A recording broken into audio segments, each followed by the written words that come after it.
Welcome to the 2026 Super Slam Wisconsin, presented by Storm Bowling, brought to you by Cool Wick, official apparel merchandiser of the Storm Youth Championships, by PBA Junior, the PBA Youth Club for bowlers under the age of 18, and by KEGEL, built for bowling.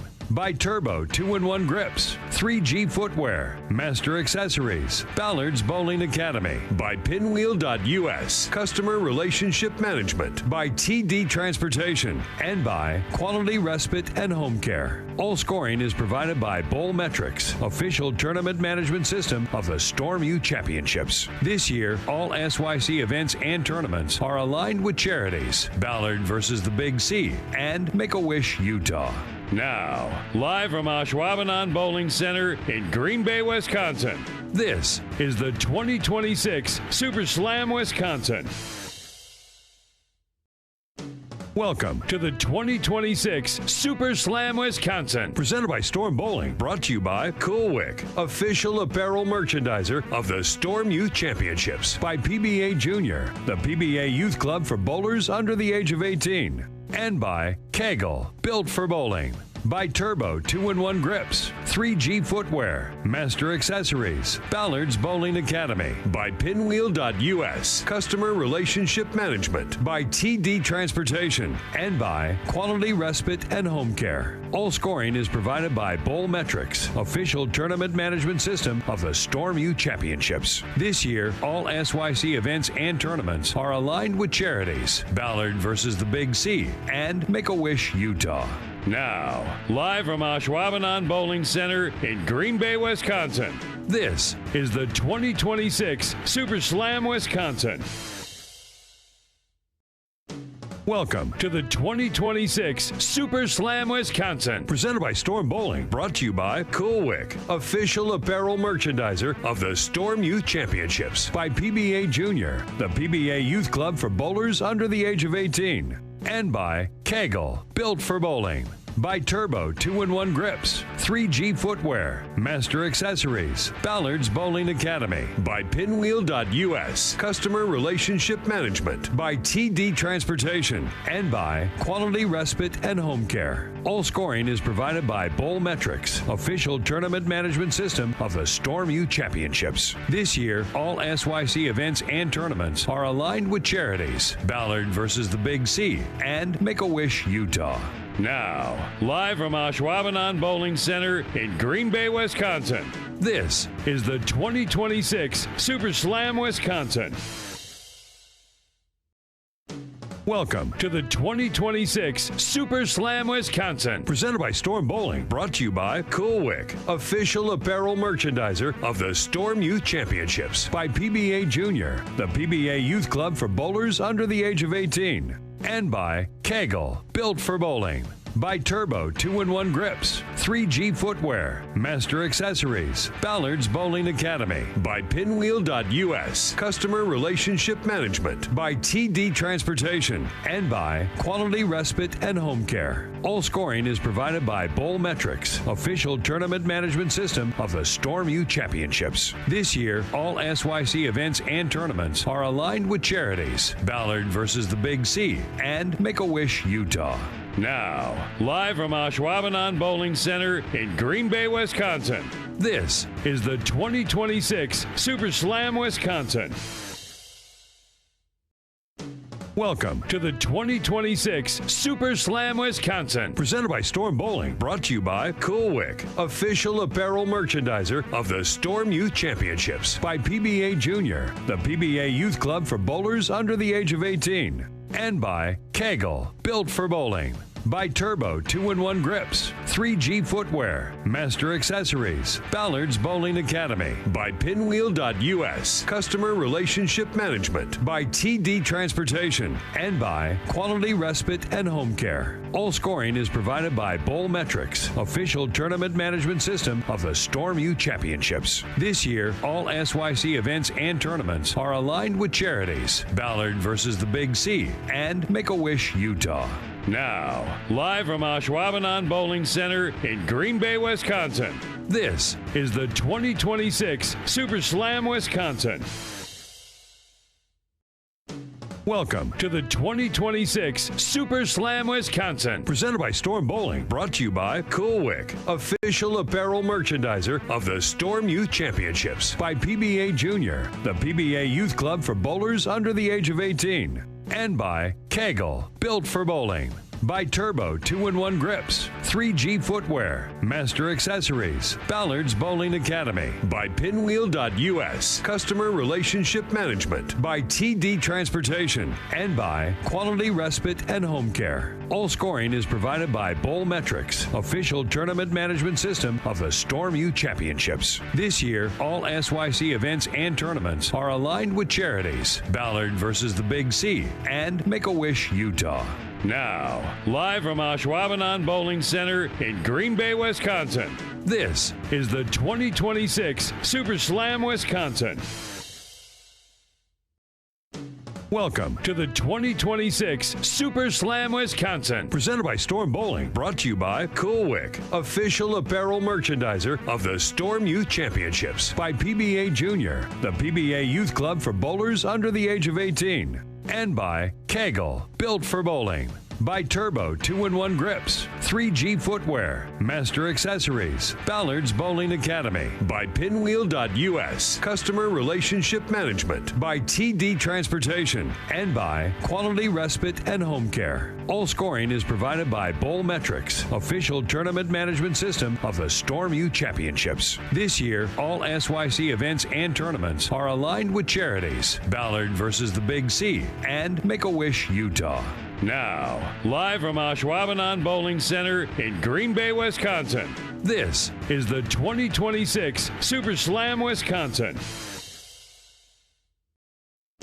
Welcome to the 2026 Super Slam Wisconsin, presented by Storm Bowling, brought to you by Cool Wick, official apparel merchandiser of the Storm Youth Championships, by PBA Junior, the PBA Youth Club for bowlers under the age of 18, and by KEGEL, built for bowling. By Turbo 2-in-1 Grips, 3G Footwear, Master Accessories, Ballard's Bowling Academy, by Pinwheel.us, Customer Relationship Management, by TD Transportation, and by Quality Respite and Home Care. All scoring is provided by Bowlmetrics, official tournament management system of the Storm Youth Championships. This year, all SYC events and tournaments are aligned with charities, Ballard versus the Big C, and Make-A-Wish Utah. Now, live from Ashwaubenon Bowling Center in Green Bay, Wisconsin, this is the 2026 Super Slam Wisconsin.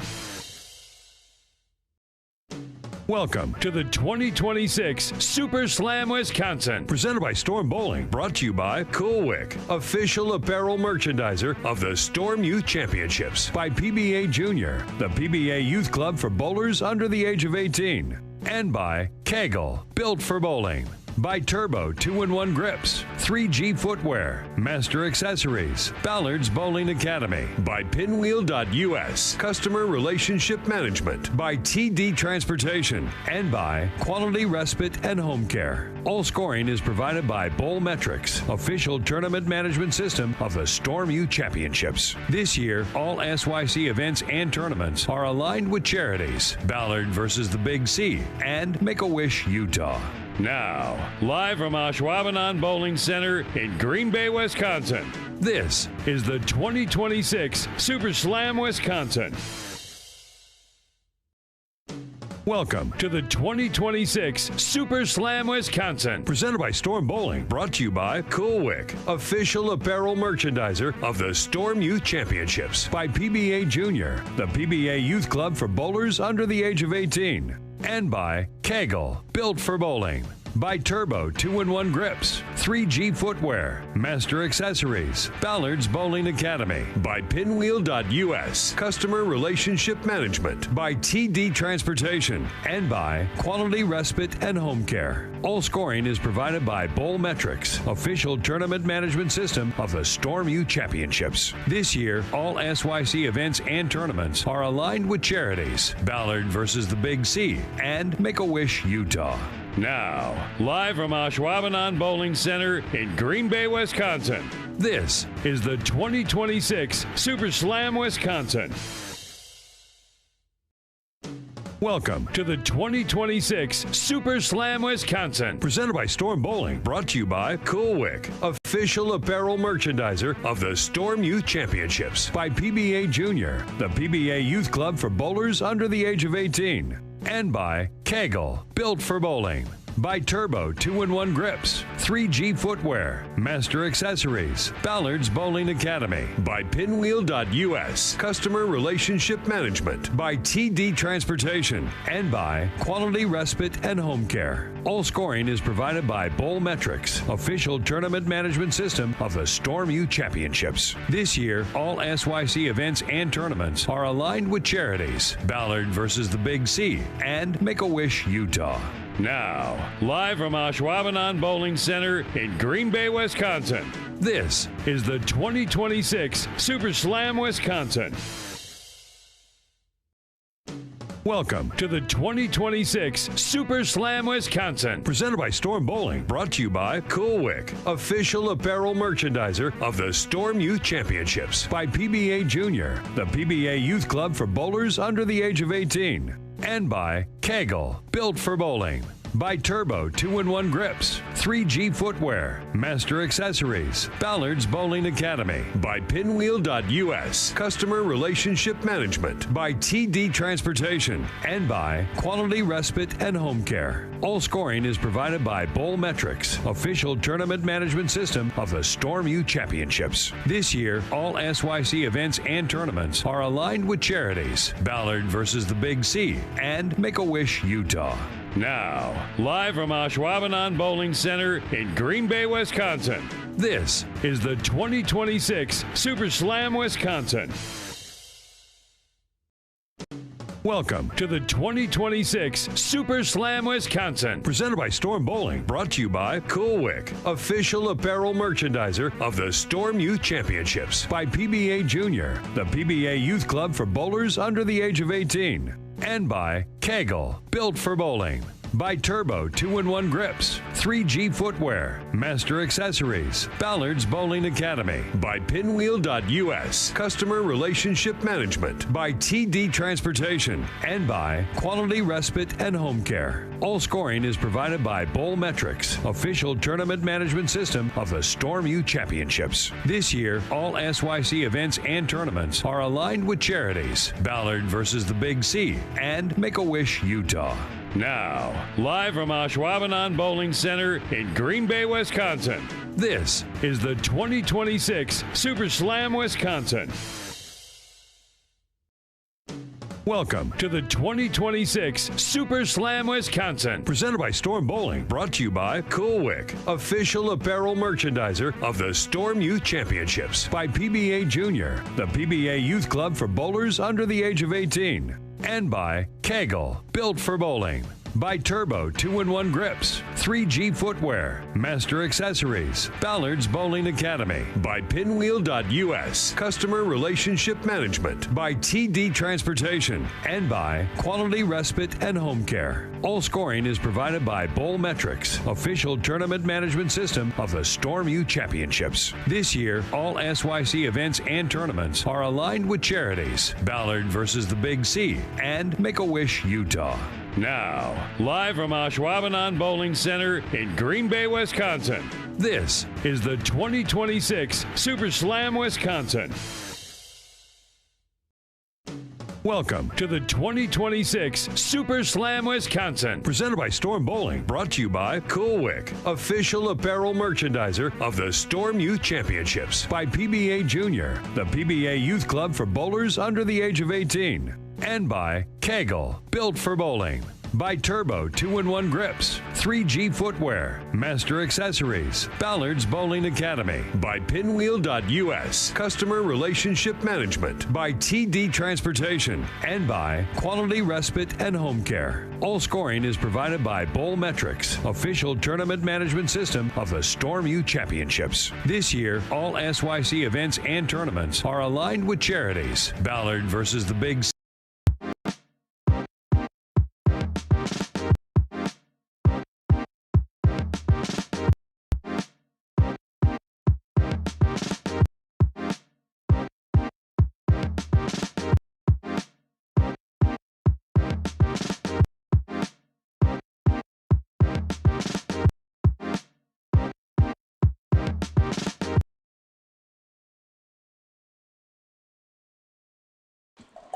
All right, welcome back, everyone. This is round number 3, day number 2 at the SYC Super Slam, live from Ashwaubenon Bowling Alley. I am Blair Blumenscheid, and I am joined by the famous Mike Cynic. Only famous in certain spots. Oh, yeah, no, you're famous.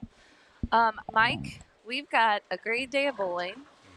I have a cool new slide that I forgot to build because we were doing other stuff this morning. So we're going to introduce the bowlers we're watching, but then I've got a little leaders slide that we can put up. Okay. Because we are halfway done with this tournament. They have bowled 10 games. They have 10 more to go. The bowlers we're watching, we've got Grayson Kolbeska, Joseph. Wow, we've got some hard names. Joseph Graysony, Anders Wickland, Maxwell Cataruccia, Levi Strobel, and Christian Mouton, of course, on the Storm Junior team. We've also got some bowlers to your left. We've got Marco Mazza, Silas Totman, Wyatt Berg, Andrew Franks, and Gabriel Hale, and then Cyrus Uchwal, Joseph Evanson, Ridgely Potter, Henry Vader, Aaron Odejebe, and Nathan Robbins. Those are the bowlers we're watching. You're going to run down the lane pattern, I believe, and I'm going to put up some overall leaders. Okay, so we are on our medium pattern number 2. It is 42 feet. Yesterday's pattern was 41 feet. The ratio is 3.24 to 1. Yesterday's ratio was 3.06. 27.5 mils of oil, which is the same volume. This pattern, yesterday's pattern, was built more like a traditional top hat. This pattern has a little more width in the mid lane. Area of play you're going to see is around second arrow, sometimes into third arrow for the higher rev players. They're going to play more the hold than the hook on this pattern, so you're going to see the players playing in a little bit further. And it should be a relatively high-scoring pattern. So I don't know if we can beat yesterday with a 297 and a 300 on our live stream. It was awesome. Pair, but I would expect the scores to be higher today. Yeah, we had a 300 by Mr. Christopher Wagner, and he ended up getting the gold in the U15 boys division. And then the U18 boys, we had that 297 by Miles Gordon. We're going to run down, if you can pull up bowl metrics, and why don't we run over the golds from round 2, and then we'll talk about the overall leaders when I get this slide all built. Okay. Let's go to bowl metrics from yesterday. Just a little update. So our leaders, we'll select all of our divisions and our total leaders. No, round 2. Round 2. Yep, round 2. Round 2, Wisconsin Medium. Okay, in the U12 boys, our gold medalist was Aaron Cabanis, who had 28 over. So he averaged 205. Josh Worley was second. Cooper Powell was third. In the U12 girls,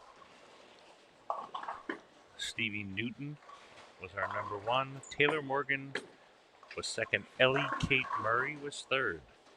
Stevie Newton averaged 199 yesterday. She's actually averaging over 200 for the tournament so far. In the U15 boys, Christopher Wagner, who you saw on the live stream if you were watching, shot 300 the last game. Averaged a sterling 239 to lead qualifying yesterday on the medium. Aaron Odejebe was second. Thomas Alt was third. Thomas Alt averaged 217. Aaron Odejebe averaged 224. Pretty strong scores. Absolutely. On the U15 girls side, Leah Basevic averaged 198. Arya Gbole was second, and Olivia Titus was third, with Alyssa Randisi close behind. Scores are pretty good this weekend.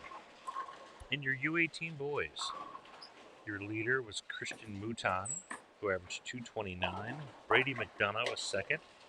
Maddox Brown was third. And in your U18 girls, Mackenzie Larson averaged 208.2, and the .2 is important because that's 1 pin over L'Oreal Tharps, and then Savannah Portillo was 3rd. 1 pin can make a difference. So those were your medalists from yesterday's medium pattern. Yeah, and our overall leaders, I put them up on the screens. Many of those names we just mentioned, but the U18 boys division is incredibly close. Separating the top is just 10 pins from second, and then there's a lot of chasers. But Joss Weems is currently the overall leader of the Super Slam. Larry Tharps is the U18 girls' current leader. U15, Christopher Wagner, of course, he shot 300 yesterday, and then Leia Besepic. And then in U12, it's Erin Cabanis. And you did mention this. Stevie Newton, who is, this is one of her last tournaments in U12. Is she bowling Oregon? I don't think so. Okay. So it's either her last or one of her last. She averaged 200 yesterday. Yes. Which is just amazing. She told me, well, actually, her dad told me on the way here, she told him that she was going to do something special at this tournament. And he said, okay, Stevie, like, you know, because she's great. Stevie's on a 9-win run. Yep. And he said after at lunch, he's like, I didn't realize she was going to do something this special. Yep. So, yeah, and she has a goal, and I think she wanted to end plus, and she's -1. But she basically was a little annoyed, and we're all like, Stevie, no, you're good. Like, you're fine. Like, don't be annoyed by that. But great competitor. Stevie has a lot of positive experiences here in this building. She had a very good junior gold in here. She won the Super Slam last year when we were in Delaware, I believe it was. And so this is one of the tournaments of Super Slam. And explaining the Super Slam, instead of 3 squads, it's 4 rounds. And the top 2 in each age division earned their way onto the Storm All-American team, which is a special prize as well. Really is, yeah. And they get prize packs from Storm and Turbo, and it's really cool with, and it's really cool, and it's a great honor to be on the Storm All-American team. So this is one of the tournaments where, if you can dial it up a notch, and Stevie has the ability to dial it up a notch. She can, yeah. Yeah, she led all of the ladies in qualifying yesterday. It's amazing. She led the U18 and the U15 divisions. It's just amazing. With her little U12 style. But she's a two-hander. She's got a powerful ball. She's definitely a unique player. I'm looking to see if we have any bios. As always, it's optional for the kids to fill out bios, so sometimes they opt out. But we'll still search for some, see if anyone did fill them out. And as we briefly mentioned earlier, scoring is on Bowlmetrics, bowlmetrics.com. Look under the recent results page, and you will see the SYC Wisconsin link. And you can track the scores while you're at home. Absolutely. We basically input the scores into our phones, into an app in our phones, and then it instantly uploads, and it uploads in proper division, age group, everything. So it's an instant. It's great. I think we have one bio. So when he steps up, I'll introduce you to Anders. Very nice. Yeah. We are very excited to be back in Ashwaubenon. We love it here, just outside of Green Bay. It's a great community.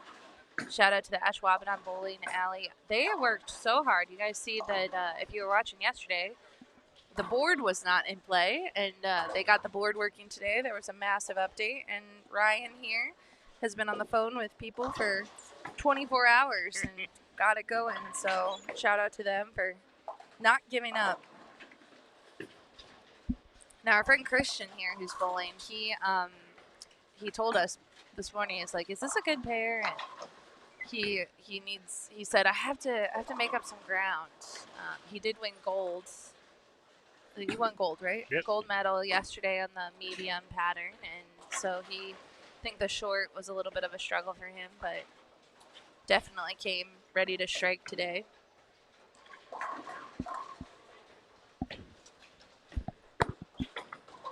Joseph is having a great start to his game too. Strike, spare, strike. Let's see if he can double.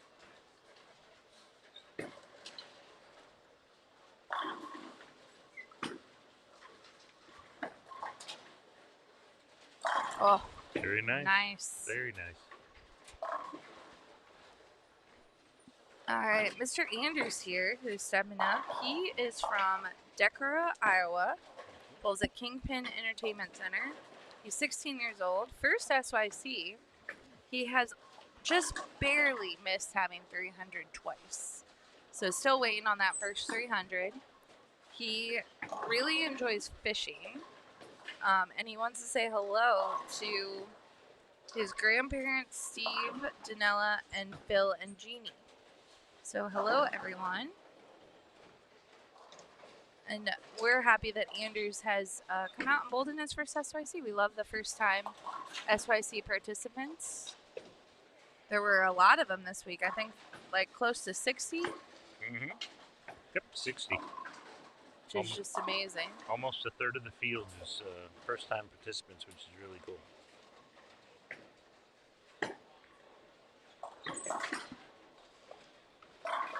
Nice spare there by Anders. That's a tricky one there. Getting some high fives from his friends. New friends at the SYC.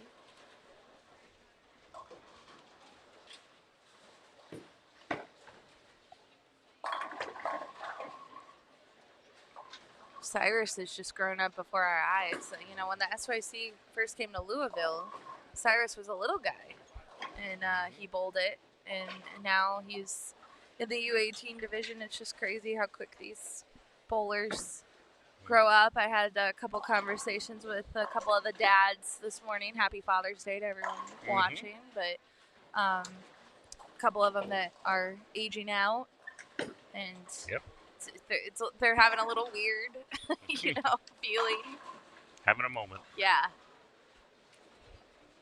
It can be weird when you're not sure about that next step, but the next step's great, guys. Maxwell gets away with it, stuck a little bit or something. He's checking his shoe.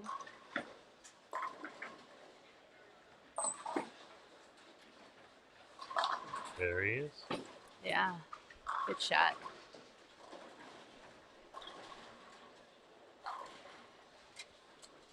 Levi here is wearing that cool Wick SYC 2026 Tour jersey. I just love it.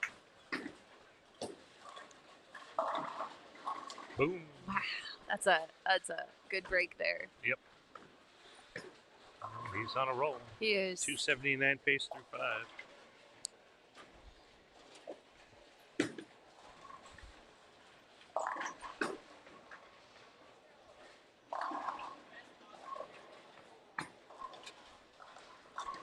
Good morning to everyone watching. If you are waiting on a bowler to make their way into the live stream, let us know. Shannon O'Keefe will be joining us in the live stream booth throughout the day. Mike will be out keeping score. Yep. Keeping the peace. Trying. On my beat. I'm patrolling the low end of the center, lanes 1 through 30. That's where I run back and forth, climbing over bowling bags and bowlers. Ridgely on 43. So this kid, he used to be an exceptional one-handed bowler, traditional bowler, they say. Decided, I'm going to switch to two-handed. So he switches to two-handed. Now he's throwing a backup ball to pick up a spare. Yes. Okay, cool. He's good. These kids are good. These kids are good. Yeah. Henry Vader also, he was throwing a backup ball. Terry McKinney, he's from this area. Yesterday, he had decided to throw a backup ball for like the rest of the day. Hey, He just switched to it. He's It like, works. it's a better look. So he's starting off traditional this morning, but yeah, if your look is not great with your normal hand, swap it over.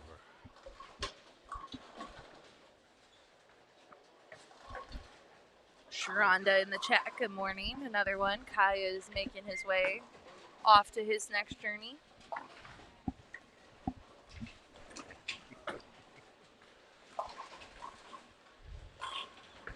Very cool.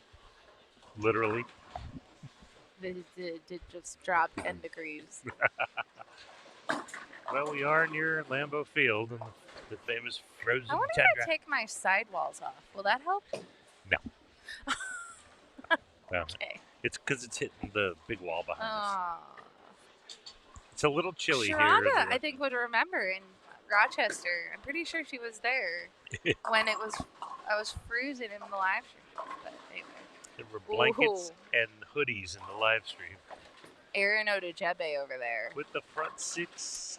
Yeah, I wasn't going to say anything, but then he just I'll say it. demolished it. Like, yeah. Aaron and I talked this morning. He's 130 pins behind, and I Okay. reminded him that he has 10 games left. Yeah? That's only 13 pins a game.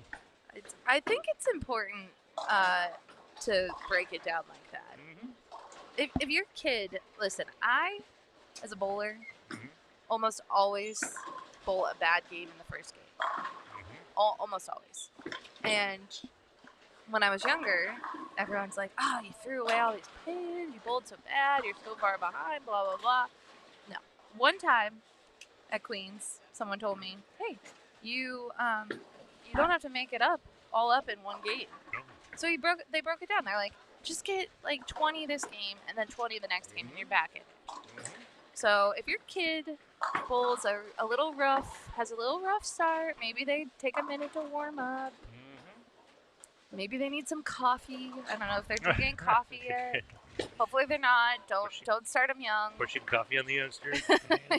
Yeah, I don't know. But if they start slow, just break it down for them simply. Like, let's just get 10 more next game. It's fine. And if they get a bonus, like if they hit what Aaron's doing, that's great. Yeah, take the bite a little larger. That's fine. Yeah. Yep. Now the one of the things about slow starting, we were talking the other day about this.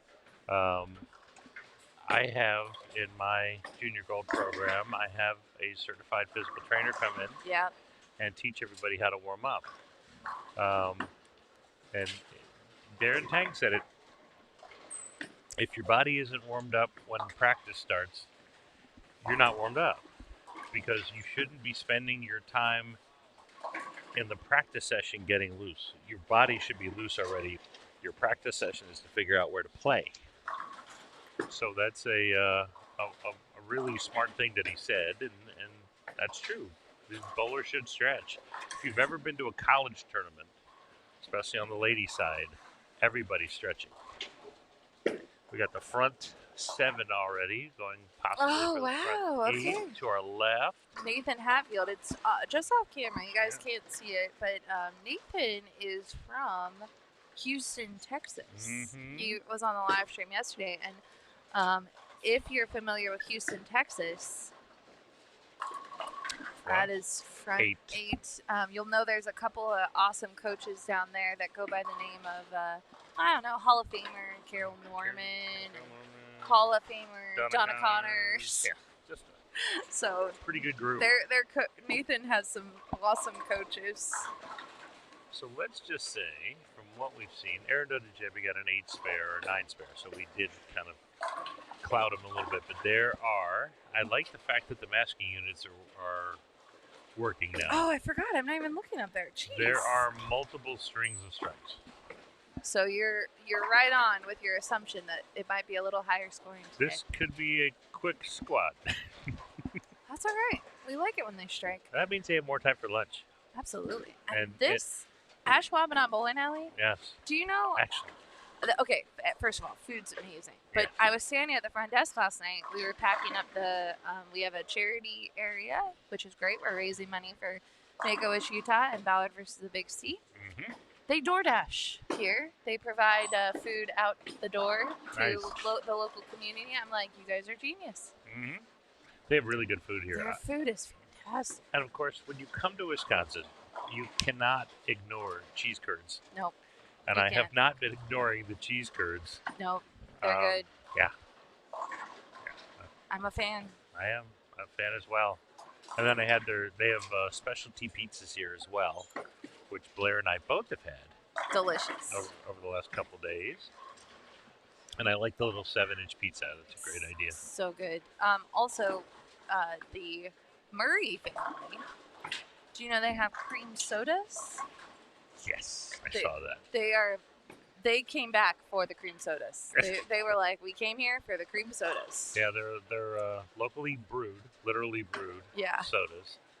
No alcohol, but they have root beer, cream soda, cherry soda, blueberry. I think was one of the other flavors, but pretty cool.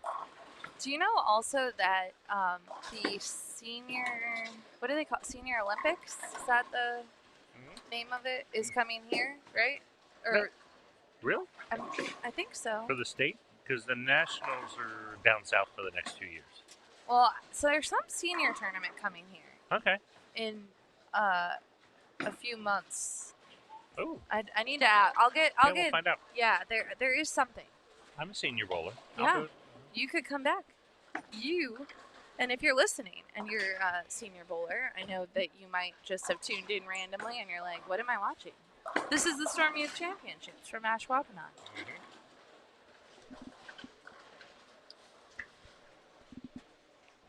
Let's see what we've got.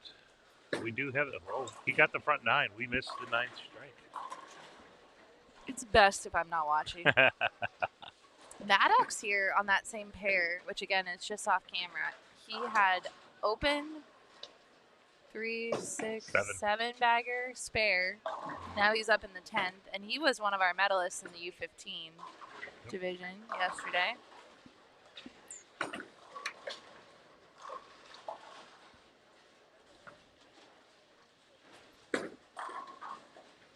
Tempting. Looks like the lanes are finally starting to transition.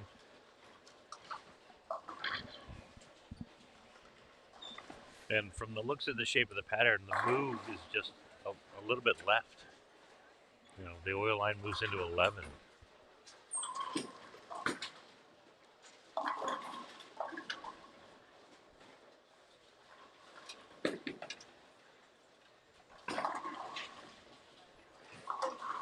One of the best parts about the Storm Youth Championships also is if you're just starting to compete, this provides you a chance to compete against some of the best in your age group in the country. 100%.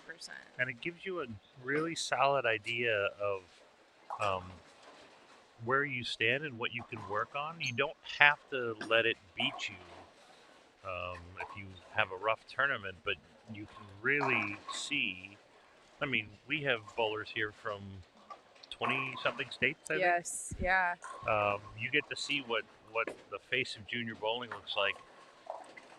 Not just like a junior gold situation, which is junior gold is its own thing. It is. And it's hard to kind of encapsulate learning and watching all these bowlers from all over the country when where here you certainly get to live with them and see what you can do to improve. It's cool. I love what you just said, because I think what's important is, yes, sometimes people come and bowl their first SYC and win. However, that's really not the major story, as we have the front 10 for Mr. Hatfield. But if you come and you don't have the best tournament, it should be a learning experience where you go back and talk to your coaches or your team at home, as they say, and talk about, man, I really excelled on the long pattern, but I don't really know what happened on the short pattern. And then start to break that down, right? Yep. And the patterns are published, so if you want to practice on these patterns at home, you're more than welcome to. We stopped at the front 10, 289 opening game. Still a great game. So awesome. Yep.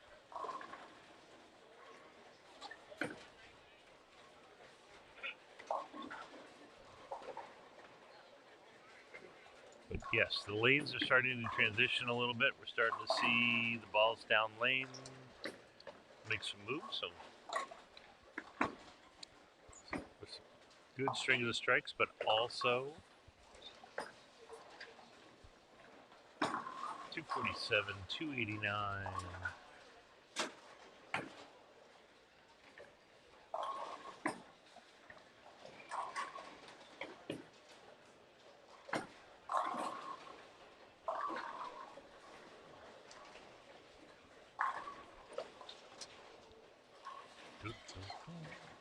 I'm posting some photos. If you're waiting on your medalist photos, Here they come. I'm posting them right about now. Let's see what Joseph's got here. He's made a move already. Flat 10. He's chasing in though, because he went strike, spare, triple, and then he saw his ball reaction change. Then made an adjustment through a double, and that was flat 10. So the lanes are in transition.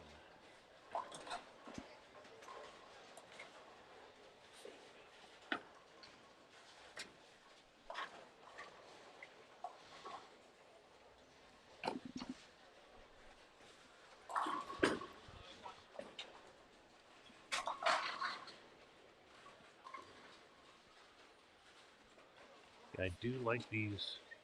Yeah, it's nice. Panels. It's like bowling at nationals. Yep. It's really easy to see a good distance away if someone's got something going on.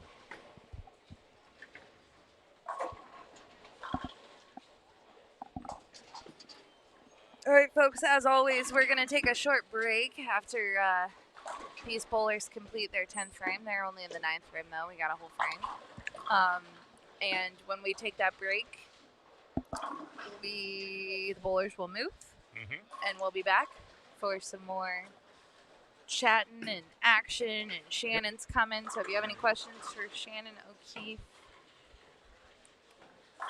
let us know. And I'm just going to remind everyone of our leaders. So this is currently where we're at. We'll have an update after each game as I can today. Sometimes the pairs get done quicker than others. We do have some 5s versus 6 bowlers on a pair. So we might not be able to do that until the start of the next round. But it is fun to see who's up, who's down. Yep. But the cool thing about the SYC, and we've talked about it all weekend long, but Bill and Barb really instilled in Storm a sense of giving back, and we pass that on to the kids where we're raising some money for charity. When you come to an SYC, it's not just a tournament. It's more than that. We went to a baseball game on Friday night. Thursday and Friday, the kids got the opportunity to go and tour Lambeau Field if they wanted to, which is incredible. So you really get a sense of the community that you're visiting. Leon works really hard with all the tourism bureaus. It's just great. Yep, it's neat to experience the communities where we have the SYCs. We always try to find something unique, and we spend a lot of time inside the bowling center, and we've got amazing food options here. But we've also, when we went out for dinner, we always try to find a locals restaurant to go to see what the local fare is. See what the cheese curds are when we're outside. The cheese curds in the bowling alley are the best, though. Yeah. Ashwaubenon has the best cheese curds in Wisconsin. They're I'm really starting that rumor now. Really good. So, bowlers, if you're listening, need some cheese curds in your life. Need the curd of cheese. After you're done bowling. Probably not. That probably would be a sugar spike in the middle. If I was bowling league, I would definitely cheese curd it. That would be good fuel for my league bowling. Nice shot by Levi. Levi's had a really solid game. He had that split in the 9th, but other than that, super solid.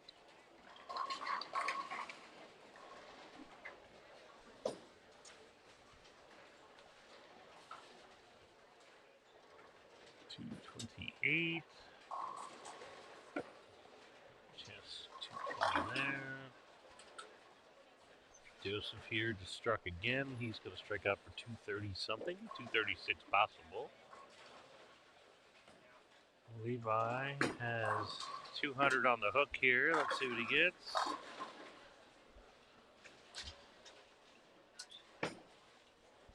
Possible 205.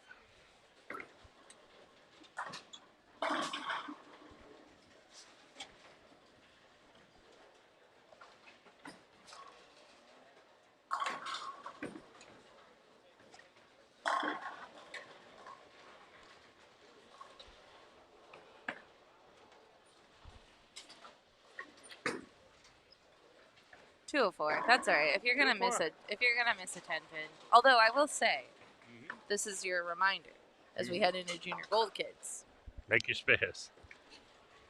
I don't know about you, Mike, but at the end of Junior Gold, we go and pull up the standings, and it's insane what one pin can do to your overall finish. Yep. Just one. Just one. And then if you go 10 pins, so every spare just raise, because there's so many kids bowling. Yep. So yeah, just make those. Although this year might be interesting with the new divisions. I forgot until yesterday that they have the 14 and 16. Yeah, when they finally list the how many bowlers in each age division, I'll be interested in seeing some statistical analysis on that and see how it breaks down. But it does. Spare shooting makes cuts. You know, giving away single pins, giving away makeables, as we call them, can cost you making a cut, making a final. Mr. Chris Mouton, very nice shot there.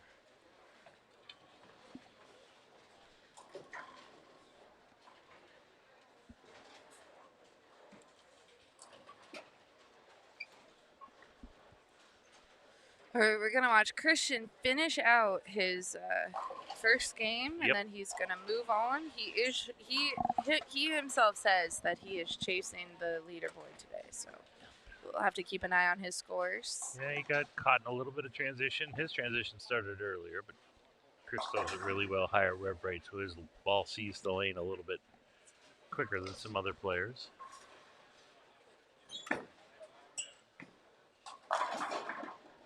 Oh. He wasn't positive he was going to get the corner out on that one, and he still did, which means now 210 is in range.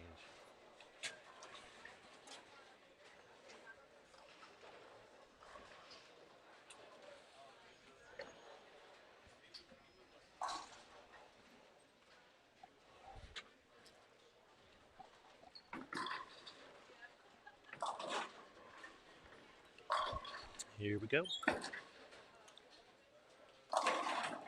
209. Very nice. Good start.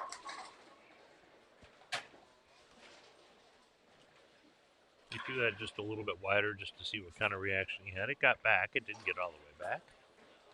So, our first group is done. All done. All done. We're going to play a quick commercial, and we will be right back.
Excited we are to have you all here for what is our first ever PBA Tour Camp. This is something we've talked about for a long time, and it feels right to start with this group here. At the moment, where Storm is headed, and with this group of guys, I think it couldn't be more perfect. Thank you guys for being here. Thank you for representing Storm the way you do. We are proud to have you on this team, and I'm excited where we're heading together. Let's get to work today, and let's bowl up a Storm. Thank you guys for coming. Appreciate it. Okay, this is a whole different idea. I could say it's a whole different concept. This is kind of how the name came about. A pun on words, whatever you want to call it. We had a cover stock that was unusable, like unusable, because it hooked so much. This absorbs oil faster than any cover stock that we've ever built. But I also built a shape that was the highest RG. We were trying to make a urethane shape. There was a 261, less than 20, right around 20 diff. That whole urethane type look. We know those numbers are really good in a lot of urethane bowling balls because urethane wants to roll here, but we're trying to get a core to push it to here. So we built this and we said, let's put that cover on that core, and over a couple different renditions, and with some help from quite a few players, we dialed this one in. Now I will tell you, this thing hooks a bunch. We're really excited about it. And so trying to dial this in, this is a special one, okay? You also, this week, we're gonna drill a ball called a bionic. Once again, everything that we do here this week with the bionic, it doesn't get outside the door and go that way. We don't talk about it because we haven't told the world about it yet. But you guys are gonna have it the first week on tour. So we want to drill everybody a bionic this week too. But I wanted to get the numbers because the bionic is taking the Ion Pro and taking that same principle of shape and making it a symmetrical.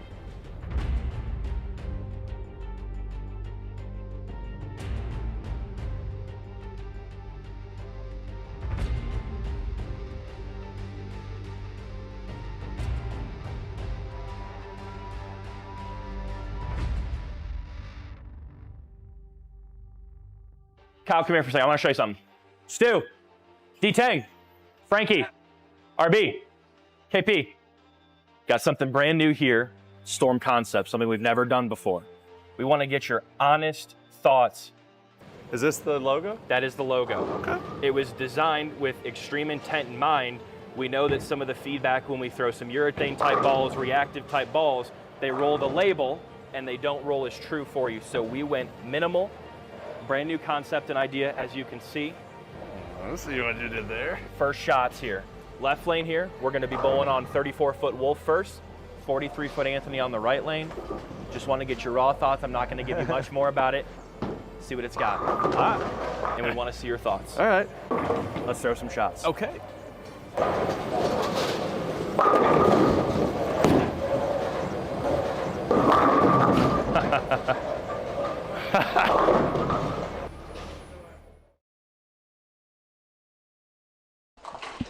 All right, folks, we are back, and our bowlers are running. They're off and running.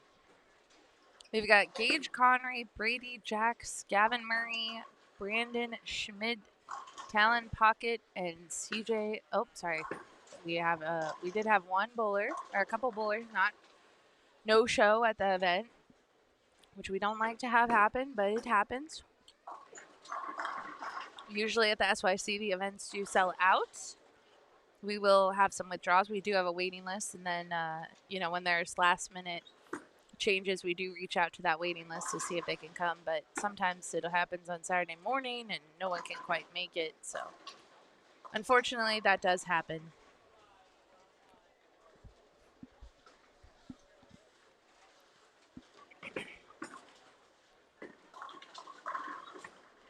What a shot by Talon, and he gives the pins a thumbs up for that.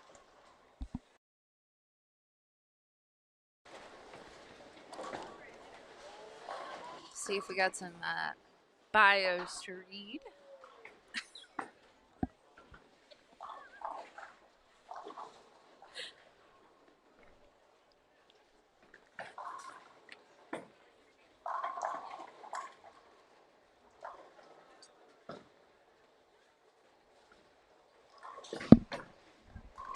Hi. Good morning. Hi. Good morning. Welcome back, Shannon. Oh, thank you.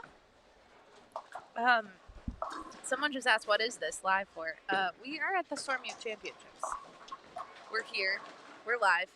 We're watching some bowlers. Yeah. We've got Shannon O'Keefe, Hall of Famer. Hi. And this is the Super Slam.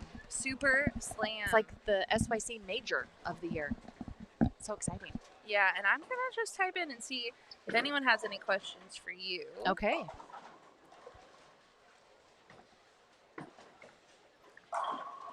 We introduced the bowlers.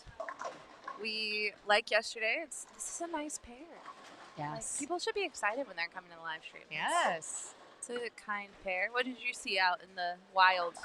I mean, in the wild, I only watched kind of the group of boys down there. Okay.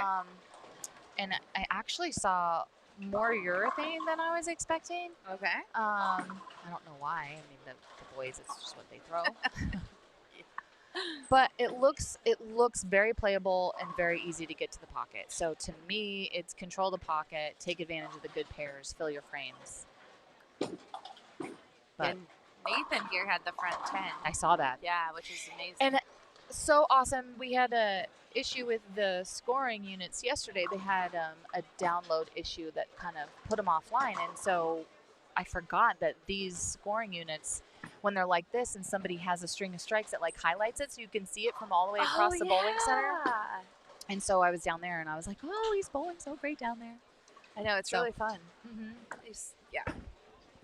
Yeah, Ryan told me, he's like, because on Friday they had these up with the Mhm. SYC logo. Yes. He's like, I'm not doing anything to them because they're working. I'm like, Yeah. I get it. Yeah.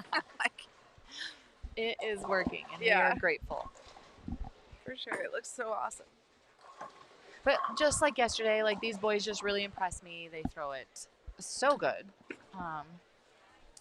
And I just feel like the scores are going to be high on this pattern today.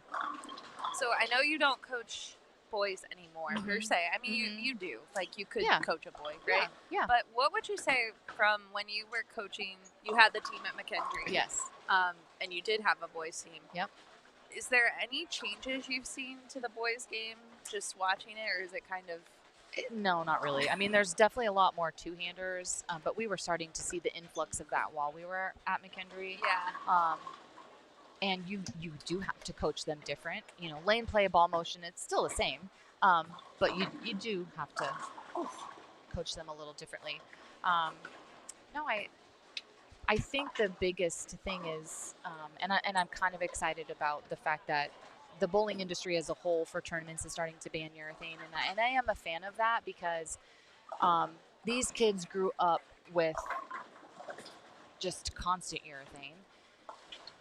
And I hate to say this, but in a way it's a crutch, and it's not really teaching them how to be super versatile and to move around and think outside the box. And so as the years will tick by and urethane starts to be banned a little more often, I'm very excited to see how things change for them. Yeah. So that'll be fun. I think college bowling, like these guys don't see it yet, but man, that was a big change. Yeah, Or would be a they were able to use it during the regular season, Yeah. but then once we got to the national championship, I believe they couldn't use it. And you know, the PBA, those guys, they're figuring it out pretty quick. They started throwing those Balls. plastic balls and just putting a lot of surface on it. Cause yeah, we would have thought of that. Like, it's just like, And so there I was just don't know where this comes from, but it's so funny. Like, I turn on Bowl TV and I'm like, is Jason throwing Yeah. his plastic? yeah, I know. I'm like, what is this axe ball? Like I didn't. It was so funny. And so Oh my gosh. just interesting. But I mean, hey, kudos to them for thinking outside the box. But then we saw that as well at the ITCs. You Oh, had gotcha. a lot of the college teams that were doing that. Oh my goodness. So I'm happy to see that change, just to Yeah. see how it changes and how these kiddos will have to adjust. And I do think it's going to push them to be better in the long run. I really do. I agree with that. Guess who's in the chat? Who? One of our favorite people, Coach Jazz now We is love in the chat. Jazzy. Hi, buddy. Your name just came up this morning. It did. It's so Jazzy, weird. I was talking about college coaching, and we were talking about if college coaching in bowling paid what it would pay in other sports, Yeah. like just say basketball coaches, that there would be an influx of really great coaches in the industry that maybe dip their toe in the college coaching. And I said I thought that maybe you would be one of them that would I think you would be. take on a college team and do great things. Although he has a pretty resort-like home, so I'm not sure. That's true. Maybe this would have been like 20 years ago, Yeah, really. but yeah. No, I mean, and I mean that in a way, like not resort-like. He lives in a. Have you ever been to his home? no, but I heard it's amazing. Oh my gosh! If you come to Utah, we do have mountains. Yes. I don't know if you knew this. Beautiful mountains. Yes, and Jazz has this beautiful home in the side of snow and Beautiful animals views. Yeah. and moose. And Oh, so he's in the wild. he's in the wild. I mean, it's great. Although he keeps telling me that he has a moose neighbor, and I've never seen him. So Well, we're going to Just need saying. pictures. yeah, he says Anyways, thanks for the love. Yeah. We We love love it. you Yes. and hope you're doing well. Yes, for sure. Thanks for watching this morning. We mentioned it earlier too, and happy Father's Day to all the fathers out there. We should mention every game because we're probably gonna have some fathers pop back in. Yeah, definitely. Happy Great. Father's Day. Yeah, lots here, and they sacrifice a lot for those kiddos. Yes, they do. So if they don't tell you thank you, thank you. Yeah, yeah. They probably don't if they're a teenager. So, but I shouldn't say that because there are some teenagers that really do thank their parents. Of course. Cool. Did we go through bios yet? Who do we got here? We did not go through bios. We did introduce everybody. Okay. Is Gage up?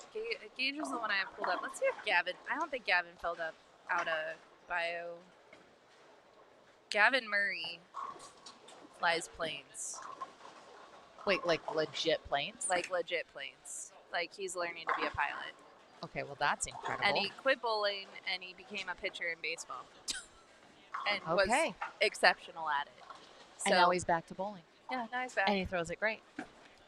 Yeah. What can Oh, you say? to be blessed. what more can I say, guys? like, That's awesome. but yeah, no, Gavin is a great kid. The Murray family. He has 3 siblings. Okay. 2, Dylan aged out. Okay. He's off at college. Is he's bowling in college? He is bowling in college. Okay. Yep. No, he's not bowling in college. He is doing other things. Okay. And then little Ellie Kate, who gave up the bows. Bows are gone. Mm. But she is bowling as well. She's got some medals this weekend. She has gotten medals this weekend. And then we have Gage here. Gage is from Lebanon, Tennessee. Awesome. He bowls at Smyrna Bowling Center. Yes, We've- I love that place. We do too. Yeah, yeah. We've hosted a few SYCs there. It's such a cool center. It is. So colorful. Yes. He went to Junior Golds, I think, for the first time in 2025. Nice. Something that he's really, like, something cool about himself. We asked him to say something cool. He's able to understand things pretty quickly and pick up new tasks fast. Nice. He loves video games and meeting new people. Wants to say hello to mom and sister Sky at home and dad who is here with him. And he just made the 5-7. How about that? There we go. See? Hi, Mom. Yeah. Good timing. Let's see. Oh, we do have one for Brandon, too. Man, 2 for 2. Let's go. He's from Hugo. Where's that? I don't know. Like North Carolina or North Dakota? Like, is that? Well, look up Blaine Brook, because that's the bowling center he bowls at. Okay. This is his first SYC. Fun. Blaine Brook? Yep. Oh, what am I doing? Blaine Brook Bowling Center. It's Minnesota. Okay. There you go. So maybe he's getting warmed up. A lot of That's right. Minnesota's bowlers are excited this year. Junior Gold is in their home state. Yeah. He made a 710 off of a full rack once. That's cool. Yeah, unfortunately, it was just for practice. It was for 10-pin practice. I like that. That's cool. So, but he loves the engineering behind the pin setter machines. He thinks they're fascinating. We need more of those. Yeah, we do. Yeah, please go into engineering, become a mechanic. Like, Yes. Yeah, we need that. Help our industry. Yeah. So, thanks for joining us at the SYC. Oh, that's great. Let's see if we're on your Talon. That's a cool name. I think it is too. He's from Hazelhurst, Wisconsin. Okay. Bowls at Island City Lanes. 18 years old. This isn't his first SYC. He's bowled a few. He apparently he goes to college to bowl. I'm not sure where he goes. Maybe we can look it up. And then he also went to state for golf. Get out. And he wants to say hello to dad and grandparents. Hi, Dad and grandparents. And I think we have Brady. Let's see if Brady filled one out. He would be our last one. Oh, we do have one for Brady. So when he's up, we can introduce Brady too. So Mike predicted, he thought that just looking at this pattern, he thought it might be a little higher scoring. Yeah, I agree. Yeah. It's very playable. And we've already seen some. Have you gone through scores after the first game at all? No, because no. No, not yet. Yeah. Let me do a little Googling. I did go through the leaders at the beginning of the day. Yes, like overall leaders. Yeah. To start our day, we had overall leaders: Joss Weems, Larry Altharps in U18, Chris Wagner and Leah Bisefic in U15, and Aaron Cabness and Stevie Newton in U12. So those were at the start. Yep. That's who we're the ones to beat. All right. And of course, we have 10. Well, now we have 9 more games. Have you today. posted a picture of the trophies that they're going to get here? No, I should. I should do that at lunch. We'll do You that. guys, they are so cute. Yeah, they're awesome. We, when Danielle worked in SYC long time ago, she was like, I need one of those trophies. Yeah. And It's we're like, it's we're sorry, amazing. Danielle, you aged out. We cannot give you a trophy. That's funny. Yeah. So kids, the pros want them. Yes. It would be so awesome sitting in my little trophy case at home. It'd be great. Yeah. We are medium 2. That's what we are today. So U12 boys are already in. Oh, look at this. Nolan Randisi, 214. Elliot Harms, 213. Cooper Powell, 204. Wow. That's U12. That's great. Dang. They're ready.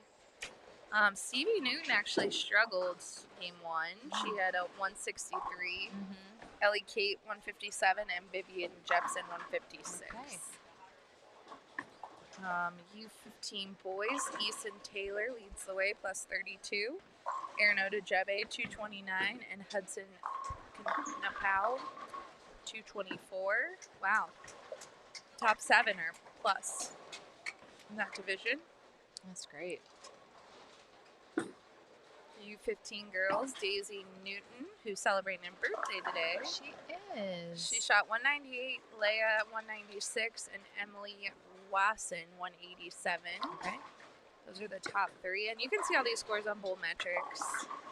Then we'll jump over to U18 boys division, which is actually what we're watching. Nathan Hatfield, of course, leads 289. Maddox Brown 247. Joseph Graysonly 236.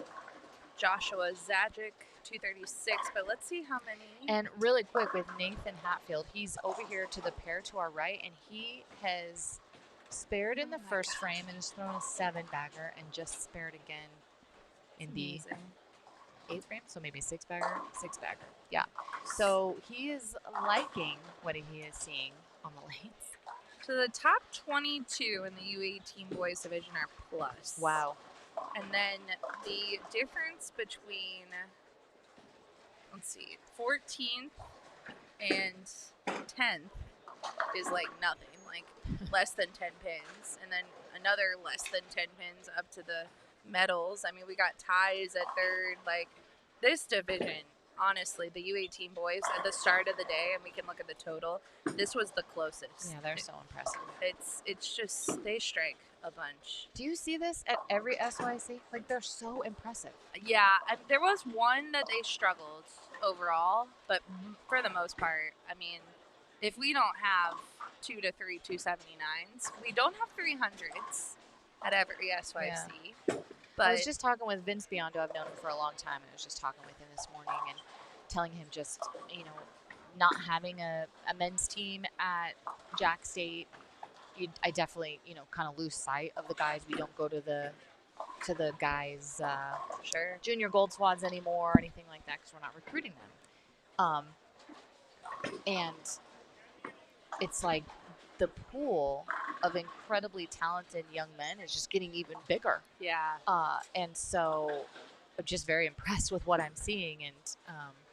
And I really think it's a testament to all the youth tournaments that are available for them to bowl now. 100%. And they see each other and they get to bowl with each other. And so it's almost like they push each other to keep getting better and better. And so just the net of really good little talented bowlers is just very wide. Yeah, like even Brady here, like his game's so good. Like Yeah. he's not bowling well. He was bowling good. It seems like he's caught a little bit in transition. That one just looked really fast, but he's so solid. Yeah. And then we did get an update. Talon is going to Milligan. Oh, very cool. So That's in Tennessee, I think. Yeah. So to your point, there aren't NCAA opportunities for the boys, but I have heard from the parents that there are more college opportunities for the boys Yes, nowadays so because there's many. more of them. There is. And they've demanded it, and so I think it's great. Yep. I Do we swear. have U18 girls? Yes, I did leave them out. Let's look at what we got going on. Medium 2.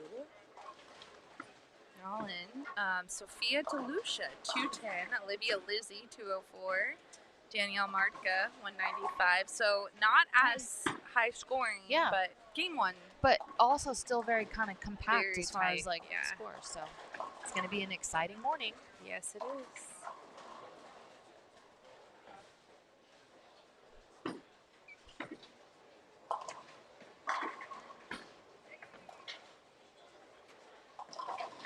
Brady's also from Minnesota on this pair. Well, when he's up next, we can read his bio, but he's from Weston, which I think is Minnesota. Was at Dale's Weston Lane, 17. But he won the USA Team Upper Great Lakes Regional in Minnesota, Awesome. getting to represent our JBST team. Oh, wait, maybe he's from Wisconsin. Just kidding, Wisconsin. JBS team at Nationals. He also represents Wisconsin in the Great Lakes Cup, which a lot of these kids are talking about this, and I love this tournament. I don't know if you've heard of it. I guess it moves around, but it's like Michigan, Wisconsin, Indiana, Illinois might have a team, and they put together teams, and they Like go all-star teams? Yeah, That's fun. and then they go and compete. They have coaches, and That's fun. Yeah, I think that's so cool for the kids. Yeah. And can we just, I guess, give kudos and a shout out to the people that come up with this stuff Right. to give the kids the opportunity? I mean, it takes people that are passionate enough about the sport to, I mean, in essence, sacrifice their time to build events in order to give the kids all these opportunities. Totally, It's and just that- pretty special. An event like that you have to think of the qualification. Yeah. Like, how are these kids going to qualify? And then put it together, Yeah. schedule it. And then get people to sign up Yeah, Yeah. it's just amazing. and then execute it. Ugh, so, You know, all the things. yeah. It sounds so easy, but it's not, guys. But nobody thinks about that stuff. They're like, oh, I'm just going to go bowl this tournament, but they don't think of what it actually takes to put that stuff together. No, not at all. So Brady here is a dual sport athlete. He loves baseball. He pitches and plays first base for DC Everest, Nice. as well as Hatley Braves. He's also an avid fisherman, which I think Wisconsin and Minnesota, those kids love to fish. I'm sure. Yeah, I'm so sure. lots of lakes. He loves to go fishing every chance he gets with his dad and grandpa. Another passion is white-tailed deer hunting in the fall. Wow. Spending time at the cabin is the best. So hello to Grandpa, Grandma, Jax, Grandpa Zim, Grandma Cheryl, aunts and uncles and cousins. If Jacob Misurowski is watching, what up, dog? What up, well, I just love all of that. Yeah. I don't think I would mind fishing. But I'm not taking anything off that hook. I'm Yeah. not touching it. My friend is trying to teach me how to. She's trying to teach me how to fish right now, and it's like the one where you like wind up. I forget what it's even Like called. fly fishing? Thank you, fly fishing. Wind yeah. up. Like, I don't even. This is how good I am, guys. But she's like, "You live in Utah. We need to go outside." And I'm like, "Okay." We need to go outside, buddy. So I did go to a lesson, and I'm terrible. So I don't think I would enjoy. I don't know. yeah. I think I'd probably just be good to just float around on a boat. Well, that's what I was like. Can we just go outside? And, I'll go float on the boat Yeah. and read, and yeah, I'm good. you can touch the fish and the gross stuff that goes on the hook. Like, that's not for me. But Yeah. that's okay. Yeah, no, but it is true because in a lot of the bios this weekend, that is abnormal. The fishing, Yeah, and we've had several. yeah, they're not gaming out in Minnesota and Wisconsin, which I love. I Yeah. love that actually. Yeah. Cool. Good stop. That is a good stop. Yeah, That he's on a double. so. freaks me out still a little bit when I see people do that. What he just did is my problem in my bowling. Yeah, And it little gives PTSD. me a little bit of a heart flutter. Yeah. But hey, that's okay. Yeah, it's tough. It's yeah. The mental side of bowling, man. I mean, we've been talking about it this weekend a lot, and it is hard, guys. It can be. Yeah. So many people will be like, how do I get mentally tougher? I'm like, well, what do you do to practice it? What do you do to work on it? Well, I want bowl tournaments. I'm like, well, that's not working on it. We have to exercise our brain and build those brain muscles and all that stuff, just as we do when we physically throw a bowling ball. And so I feel as we get older, when you're younger, you need to put the reps in. You kind of put the crazy amounts of reps in and time and hours and energy physically. But then as you become more refined, it really flips. You'll get more out of the mental side of training than even the physical side. 100%. Yeah. My friend works for Nationwide Children's Hospital in Columbus, and they have a whole mental health That's cool. wing of the hospital. And pretty there's a cool. lot of resources if you do have. There are resources out there for parents. Like if you have a child that is struggling and you really don't know where to start, go online. Yeah. And there's a lot of resources out there, and see if that helps, or at Yep. least it triggers you Or to like. points you in the right direction. Correct. Yeah. Yeah. Don't just throw your hands up and be like, I don't know what to do. Yeah. Which scary. sometimes it can Yeah. feel like that, so for sure. But there's a lot of books. Mm-hmm. There's a lot of podcasts. It doesn't solve it all. I wish it did, don't you? Yes. Now I will say I haven't found the book to fix my brain, but that's okay. I've never been happier, but bowling is just still really hard for me. And, Yeah. and then I talked about it yesterday. If you were or were not listening, I ended up hurting my shoulder because I kept trying to push through, and so I ended up having to have surgery in December. And it really is a full year process to heal. And will I try to bowl again after I'm fully healed? I don't know. Right. Because You're not going to push it again. I'm not going to push it again because I don't want to go through shoulder surgery again because the recovery was just rough. But who knows? Who knows what the cards hold for me? But the mental side of it, people are like, well, I don't even know where to start. I could give you some really good suggestions on books, and you just have to put the effort in. Yeah. You do. You're right. And we're glad that you're still in the sport. It would have been very sad if you left us. You left can't us get rid of me completely. that easy. Good. We don't want you to go anywhere. Oh, I love this sport. It's given us so many amazing opportunities and just brought amazing people into our lives and all the things. So Robin Murray, Yes. who she's cheering on Gavin and Ellie Kate. Go Team Murray. Go Team Murray. Gavin is finishing this game off very strong. He is. Those are great. He does throw it so good. I feel like I can say that about every single kid. It's really amazing. I said that yesterday. I said someone threw it great, and I'm like, I say that so much. Like, But I really mean it. Like yeah, I'm not just I saying really it. mean it. Yeah. Yeah, as we mentioned, I think we mentioned it for Ellie, but Gavin also took 8 months off. He played baseball. He did some other stuff. He took a little break. Good for them. Yeah. Taking breaks is okay. It's actually can be very healthy to right. hit the reset button for sure. Well, and their mom was talking to us, and she said it felt like I was forcing them to go practice. Yeah. And parents, if you feel like that, let them, ask them, do you want to take a break? It's okay. They can come back. Yep. And can come back and be very effective. Look at what they're doing. Absolutely. Yeah, Gavin here, 224. So. It's great. Little smile. Have a smile. Hey, that's a win with It teenagers. is a win. It is a win. All right, we're going to take a really short break. We've got this pair has to move. We've already got the one to the right starting, so we'll take a mini break. Yeah, sounds good. Be right back.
right, guys, we are back, and we have a little special. Tyler Paulus was on the live stream yesterday. Yes. Shannon with us, and he had a shout out to his sister Caitlin. So I'm gonna turn the camera around really quick. And You guys, so okay, cool. So first of all, this is his sister Caitlin, okay, with her national championship trophy, and then Shan. Can I pull it out? Oh my goodness, You guys. look at this thing. Look at this ring. Like, Where are we at? what is that ring? Oh my gosh. Is it focusing? I feel like it's focusing on my face. Can you see it? Yeah, they could see it. Oh. Yeah. Well, let's just put it on my It's- hand so you can just see how big this Yeah, is. it's amazing. like just so. How do I cool. show this to my She- husband for my next and diamond she size? has it on in her. It's picture. incredible. It's so amazing. It is really neat. So shout out to her team. We also have the switch. Oh, we have a jacket. Wait, let's see what we got. a national champions jacket. Yeah. That is so National cool. champions. Yeah, so congratulations to her. Winning a national championship is not an easy task, Yeah. and very few people get to do it. So congratulations to her for joining Look at the that National ring. Champions Club, Oh my gosh. because that's incredible. Very Yeah. impressive. All right. So now that we got the coolest ring ever Yeah, out of the way, very neat. we have some new bowlers. Who do we have? We love new bowlers. We do. We got Josh Weems, Levi Gabriels, Harper Burnett, Joshua Zajic, JT Girlthus, and Eason Taylor. Those are the bowlers we have in front of us. We also have a group that's almost halfway done. Hayden Bell, Oh. Matthew Morton, Devin McKinsky, Yeah. Aiden Watts, and Jacob Fox. Yes. We're going to have weird pacing. We got to work on our pacing. Yeah. We're going to have some weird pacing. You know today. what? Someday, when they're older and they choose to bowl on tour, they'll learn how important it is to pace quickly, especially if you're doing great things. Well, You I don't think, want to get too far ahead and have to wait for too long. Yeah, I think the difference is that when you're 14 or 15, your body doesn't Oh. care if you start and stop. You're not wrong. when Doesn't they're hurt the body as 25 bad. or 26, it might hurt. And then when you get to the 30, 40, Yeah, it's It's well, a I thing. always love when you go to the Open and Women's and it's like 6 minutes of practice. what am I going to do in that time? I can't even drink one sip of coffee in 6 minutes. 6 Like, what? minutes. Like what? Or break these little old ladies. Oh, That's funny. literally. Okay, so we do have a question for you, Okay, Shan. what do we got? Best learning or advice from your years on tour? Best what? Learning. Learning or advice? Hmm. Like best thing you've learned. Spares are important. You learn True. that pretty quickly. Yeah. Gosh, that's a good question. You can have a minute. You can think about it. Mm-hmm. There's no rush. It's from our friend Goodman. Goody, Yeah. as we call him. He's out in California. He does a lot with Jamba, which is a great organization. Yeah. Yeah. I think the biggest learning piece that I got from it is how important it was to keep my cool and keep my head, because when you get flustered, things start moving really quickly, and before you know it, you're done with your 6 or 8 game block and you're like, what just happened? And things go south really fast. And so learning how to stay present and to like kind of slow my brain down, especially when I was frustrated, try to stay in the present and not live in the frustration of previous shots. It's really hard to do. It's a fantastic tip, though. But that was a Yeah. very important key for me, because then I was able to make better educated decisions. Like every decision you make is just an educated decision based on what you're seeing. And the more information you have, because you're present and you're aware, will help make that decision a better decision and help make you do it faster. I love that. So for me, that was a huge learning curve, to just stay present and try to not be so spazzy. Harper, I love that tip. I just got really distracted by Harper and that double. Mm-hmm. And Harper just keeps getting taller. He is so tall. Yes.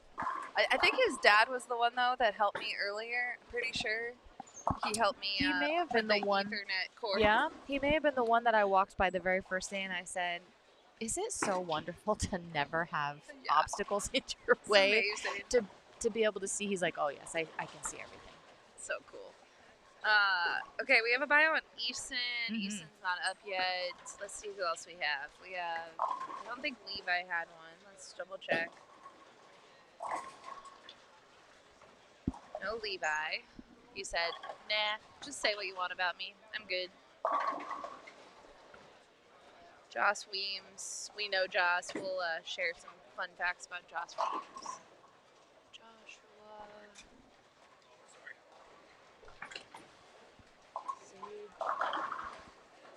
No Josh. Let's see Harper.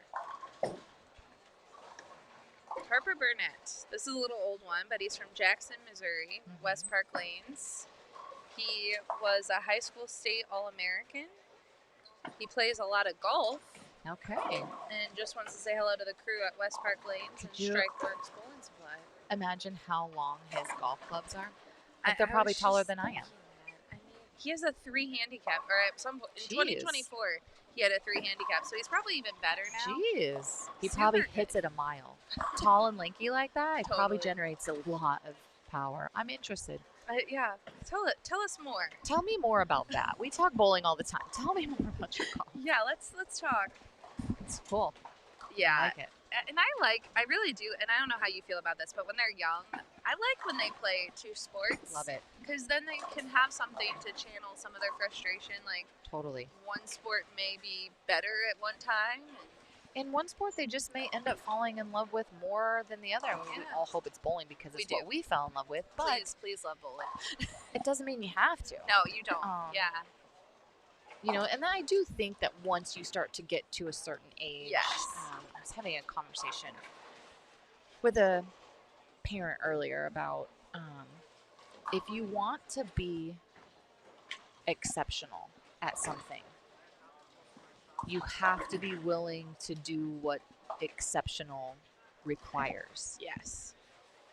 And if you're not willing to do what exceptional requires, then you really can't complain about not getting those results. And so it's really a deep internal question you have to ask yourself. Am I willing to do, if I want to be great, am I willing to do what greatness requires? And if the answer is no, well, then maybe we need to reevaluate, what we really want out of it. But on the flip side of that, if they do want to be great and they're splitting their time, we only have so many hours in a day, and they're splitting their time between multiple sports, they just may not have enough time that greatness requires because they're splitting their time between 2 sports. Does that make sense what I'm No, saying? it does. And And so you're right. at Yes. some point, they may have to choose one Yeah. over the other. But again, it's an honest conversation with yourself. Like, Yeah. if you just want to be good Yeah, at you can sports, you can most certainly be good, and some can even be great at multiple Right. sports. for sure. But if you want to keep tipping the scale in your Yeah. favor and want to keep climbing that ladder, and no matter what you choose, you may need to narrow your activities down. Well, and I also think that as parents, you can see it in your kids.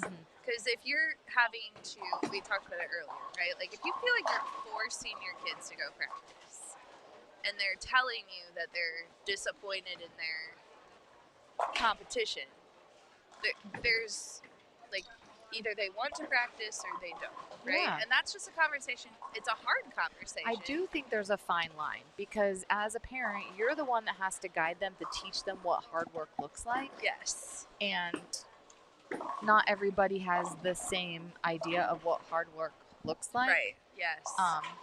But you as a parent, you're guiding the ship. Yeah. And so there is a fine line. Like, does my kid just not want to put the work in because they just don't want to?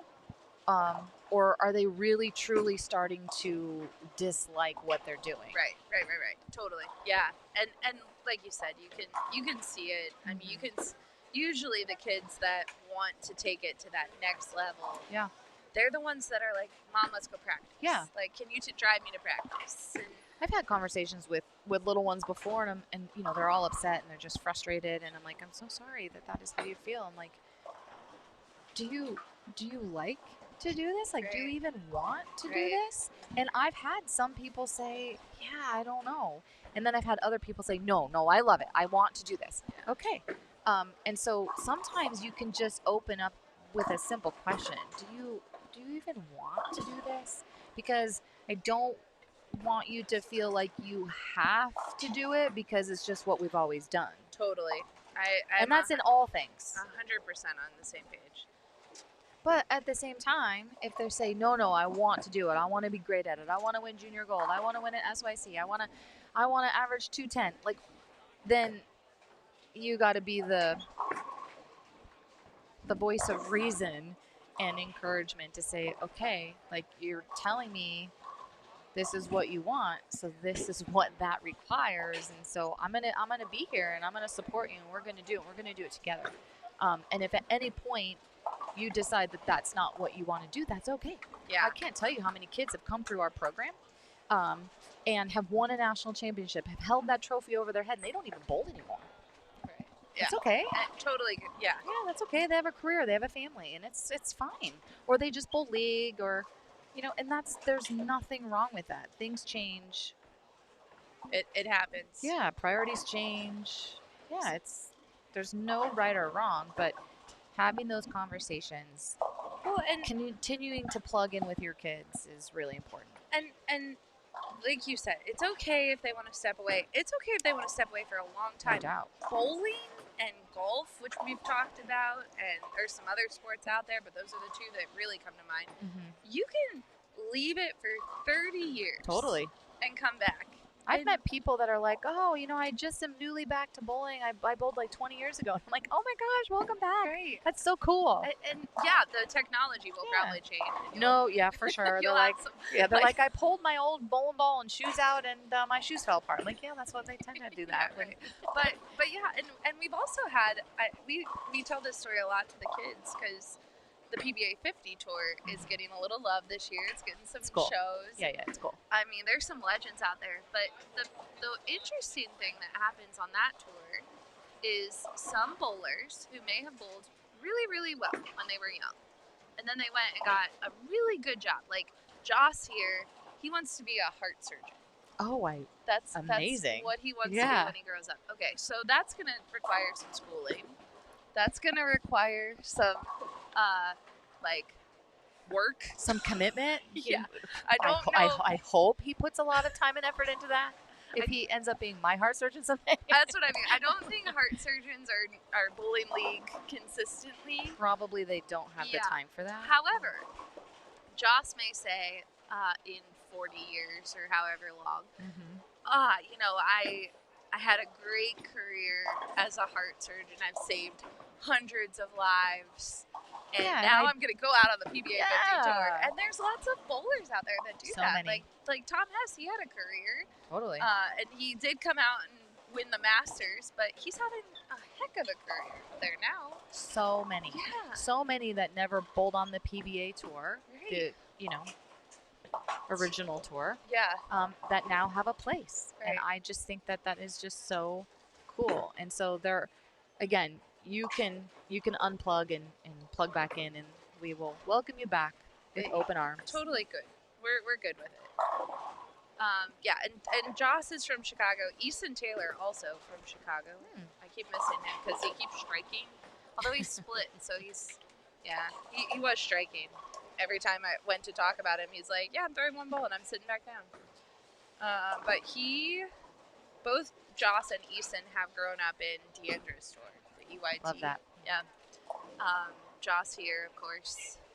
He's made some junior gold shows. Yeah. He's great. To Wichita. Yep, he's great. He's a very refined little player. He's fun to watch. And I'm just Easton. There's no way Easton is 14. but in February he was 14. Okay, so I would assume he's probably had a birthday since then. Yeah, but I can't believe he's so young. He's been around a minute. So sometimes the kids are like, They really are that young, and you're like, how? right. But Because I've watched you bowl since you were I'm like, what? 3. Yeah, but he bowled 300 in junior gold. It's fun. He used to play the piano and liked to dance when he was younger, and wants to say hello to all his family and friends. So anyway, that's our pair we're That's watching. a skill I wish I had, playing the piano. Me too. I love the piano. I love piano, like the music. I've always wanted to learn. I went to a concert recently, and it was a dedication concert to Alabama. Ah. So Alabama's band was on the stage, and the lead singer of Alabama, his niece, was playing the fiddle. And I looked at my friend that I was there with. I said, I did play the violin in like 5th grade, and I had chair number 1. Nice. Yeah. That's amazing. And I didn't said, know that if about you. I would have stuck with it, I could be on stage playing the fiddle right now. I'm just kidding. I'm just kidding. Yeah, But you never know. I'm so Yeah. fascinated by people that can do those Yeah. things. Oh, it's just so amazing. And when I sit and people can play the piano and they just whip it off the top of their head, it's like hypnotizing for me. I did say to Brian during COVID, I said, maybe I'll get like a keyboard and Learn to play. And he said, you're too old to learn how to play. And I was like, oh, gee, thanks. Man. Dream crushed. Yeah, Matt McNeil is a really good pianist. What? Random. So when he's walking through airports, if you're ever with Matt McNeil randomly, for anyone listening, if you ever are just there and there's a piano, ask him to play. Now I need to go hang out with him so I can hear it. I He's love it. amazing. I would sit there for hours and watch somebody play. Yeah, I It's agree. so fascinating to me. So awesome for him. Our friend Del Ballard has a question Hi, for Del. you about Brian. Okay. How big is Brian's sports card collection? Oh, man. He has his own room. We need to organize a little bit better, but he has his own room and he loves it and it's his hobby, and I don't ask questions about what is being spent. I just let him do what he does. But him and Sean Ryan are on this huge kick right now over the last month of buying Brady cards, Tom Brady cards, and for whatever reason they were finding a ton of like these cards that were graded that were like $30 or $40. Like he's the greatest of all time. Yeah, really. So at some point those are going to go up in value, and so he was buying all these cards. Like literally, he's like, I just bought 12, and I'm like, good night, Brian. So whatever, and he's like, they're only $30, and I'm like, okay, but times 12 like that. But whatever. Anyway, so Yeah. he's had 2 instances now where he buys the card from somebody on eBay. They agree on the price. He buys it, and the person comes back to him the next day and is like, oh, that card's no longer available. I sold it a while at a card show, and I just forgot to take it down. And I think Sean and Brian said that the cost of Brady cards on eBay since they've been buying them up has gone up 11%. These 2 clowns have increased. So people are seeing this influx in Brady cards. So they actually have made it more They expensive have made it for themselves. Oh, these boys. But whatever. It's his thing. So he collects soccer cards. That's his favorite to collect. And so when he started collecting, of course, he's got to rope me into this whole situation. And so he told me, you got to pick one athlete to be he called it a PC. And I'm like, well, what's a PC? Personal collection for all those that are listening. So my PC, the only person I collect is Dwayne Wade. I love Dwayne Wade. I love watching him play. I love what he stands for. He's such a family man.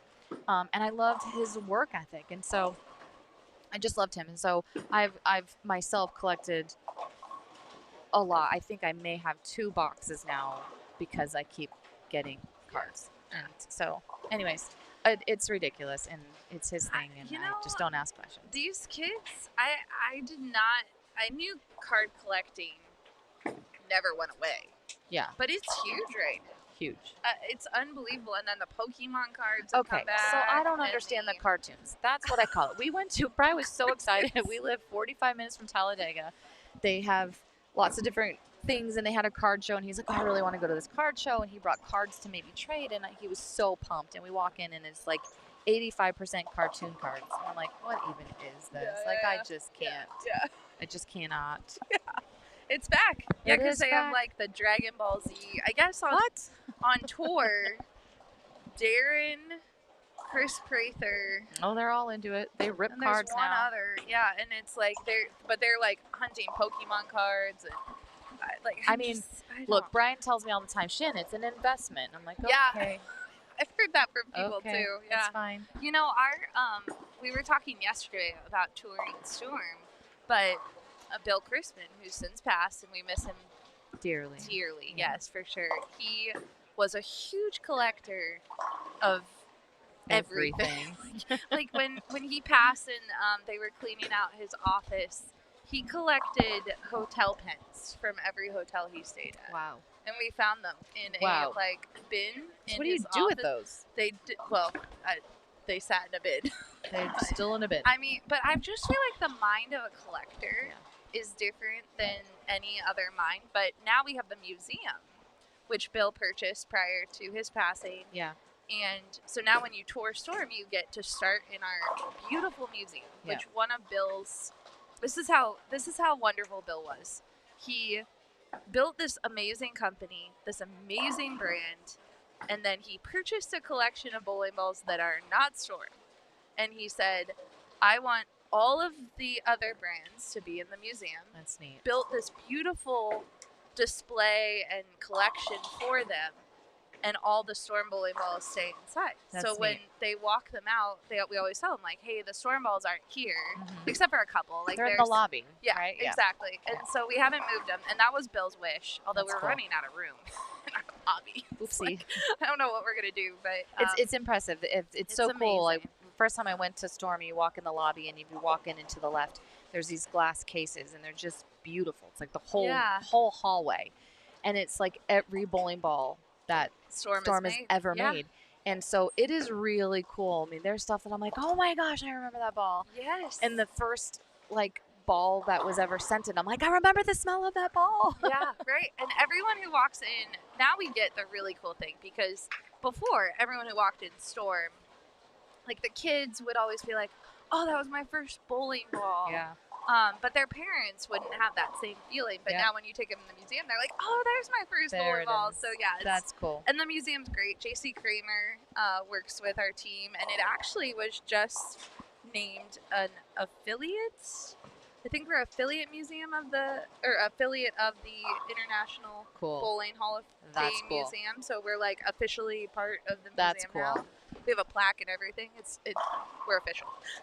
Look at Bill. He amazing. always had a vision, and he had a way of figuring it out how to make it come to life. And I do miss that man. I know, and he saved things. Like the collection was kind of gonna be sold apart because they didn't really have a building, and he was like, no, like I'll buy it. I'm good. Like come to really neat. Utah, right? So That's really neat. It's amazing. But Storm's still doing great things, and all with Bill in mind. Yeah. Barb's carrying it forward. She Tyler's is. doing a great job leading it. He so. is. No doubt. Yeah, it's awesome. Oh, Eason. He wanted that turkey. He did. Really bad. He did.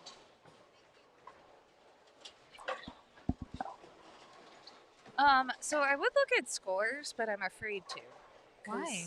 Because I don't know if, it doesn't tell me if, half have been put in. So sometimes I can read off, who's leading, and there's They're a whole in group game missing. 3 right now. Is that correct? Some are Yeah. finishing up game 3. Some are in the middle of game 3. Yeah, but, Kai, Brett Biondo, Brady McDonough, they all had 220. Well, Brady had 200, but they all now had. they're second. Maybe somebody just Yeah. missed their score sheet. I know. I don't know where they're bowling. I would. They're right here. Oh, hold on, please.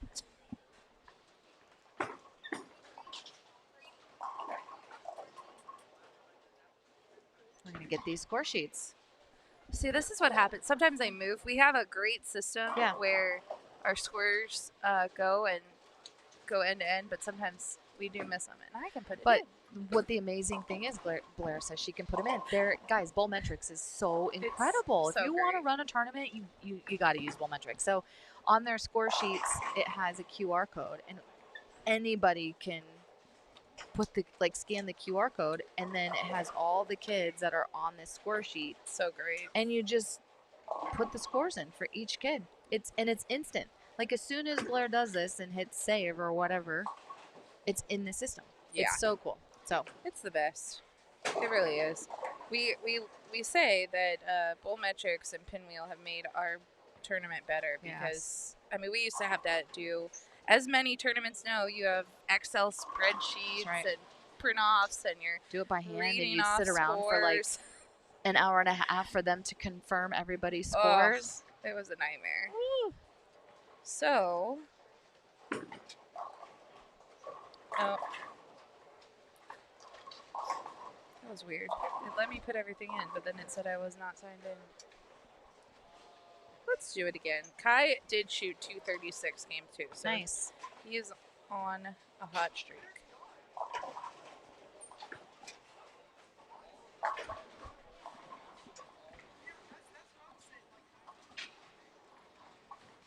And I don't know where these other gentlemen are. I could probably look it up.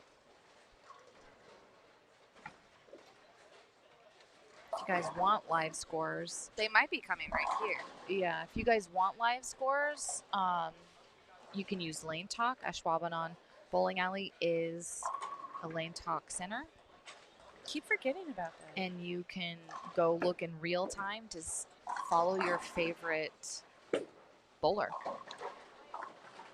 So let's see. They should move up in the standings now. Medium 2. Yeah, so now we're still missing a pair, which I think is probably coming right there. But What are the names? sorry, it is Jaden Riemel, Kyler Zeman, Okay, hold Grayson Haas. Oh, Ryan Burgess. Go this way.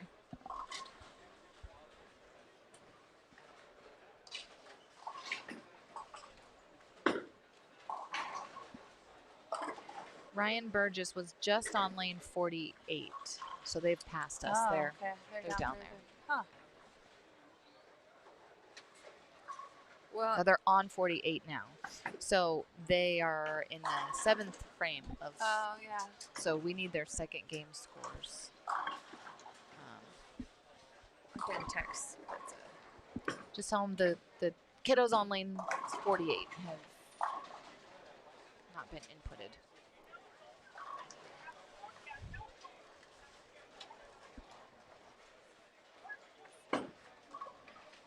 Starting to see some girlies move in our direction. So we're a game, depending on how many they skip, away from them being on live stream.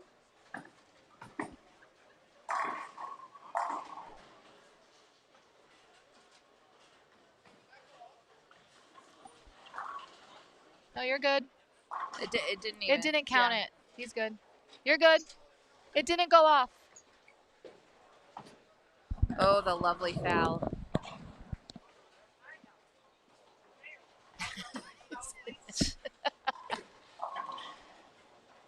He looked down immediately too. Yeah, he did. He's trained. He's Well, well what's so trained. funny is like as soon as he looked down, I was like, oh, somebody's actually looking to see where he slid. No, that wasn't it. Yeah, right. I know. I was like, did something happen? Yeah. No, But it I lost did Brady. I lost Brady. I have his score sheet. He's but- on the Oh wait, approach. there's Kai. Yeah.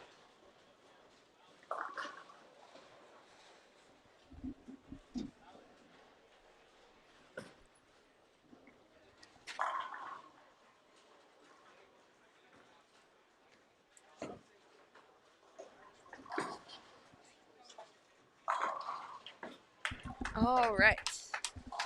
And I did text the missing score sheet, so. All right. But they probably will catch it when they go through this round. For sure.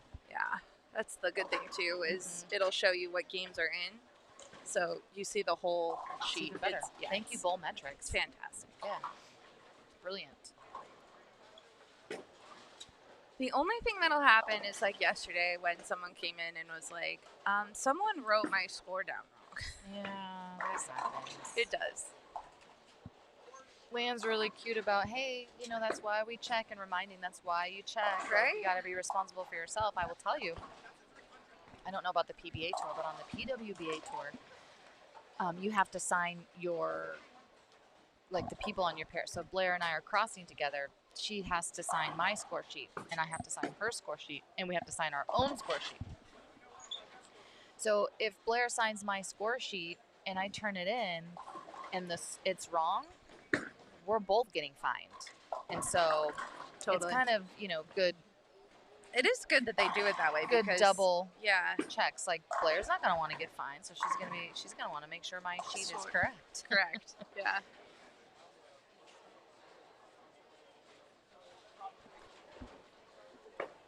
Okay, so let's go back to, we were looking at scores. So in U18 boys, Nathan Hatfield was continuing to lead at plus 136. We saw him shoot that 247.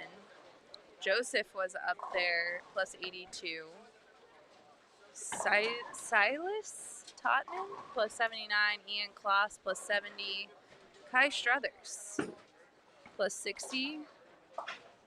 So yeah, there's some plus striking. They're all the way down to 22, and it was 24 before, so they're not losing much plus yet. Let's see. U18 girls. They look to be mostly in. We don't have a lot of U18 girls bowling, actually. Sophia DeLucia continues, plus 10. Nice. Olivia Lizzie, even. Danielle Martka, minus 15.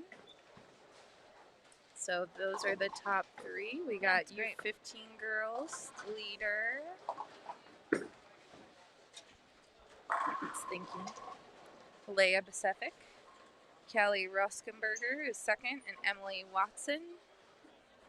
And Chris Wagner, man, he is on he continues after his fifth game, 300 yesterday, to be plus 56 this morning, the only plus in U15 boys. Peyton Rasmussen is behind him, and Stephen Rex. And then U12, Stevie Newton continues. This pattern is proving to be challenging for the U12 girls, though. But it's tight. Look how tight they are. It is tight, yeah. Stevie's getting them a chance today. She is. Cooper Powell continues to lead in this round. Aaron Cabness in second, and Elliot Harms in third. All right. So those are your updates. As always, go check out Bowl Metrics. You'll be seeing, that might change very quickly. I mean, Joss finished up with 227. Yeah, they can bounce around. Yeah. Ooh.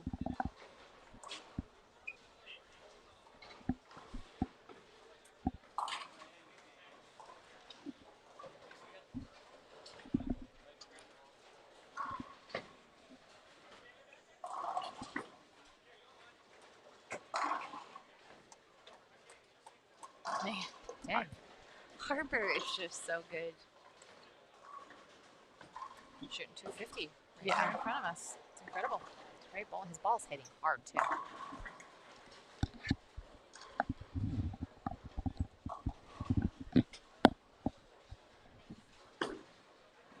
Harper's backswing looks like it's so high, but it's really not. It was just so tall. He leans a little forward, and Yeah. it's like, yeah, that's. His game is really good. Fundamentally, it's a very, very good game. Yeah, for sure. All right. Amazing. 258. Amazing. Great game.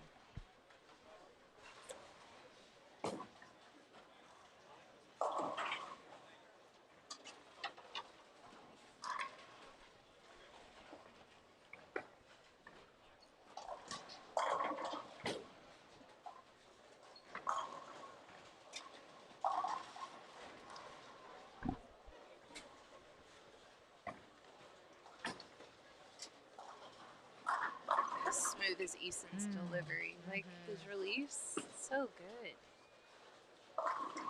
Yeah. What do you think, the kids, like, when you're at that 14, 15 age, what do you think's the best thing for them to work on?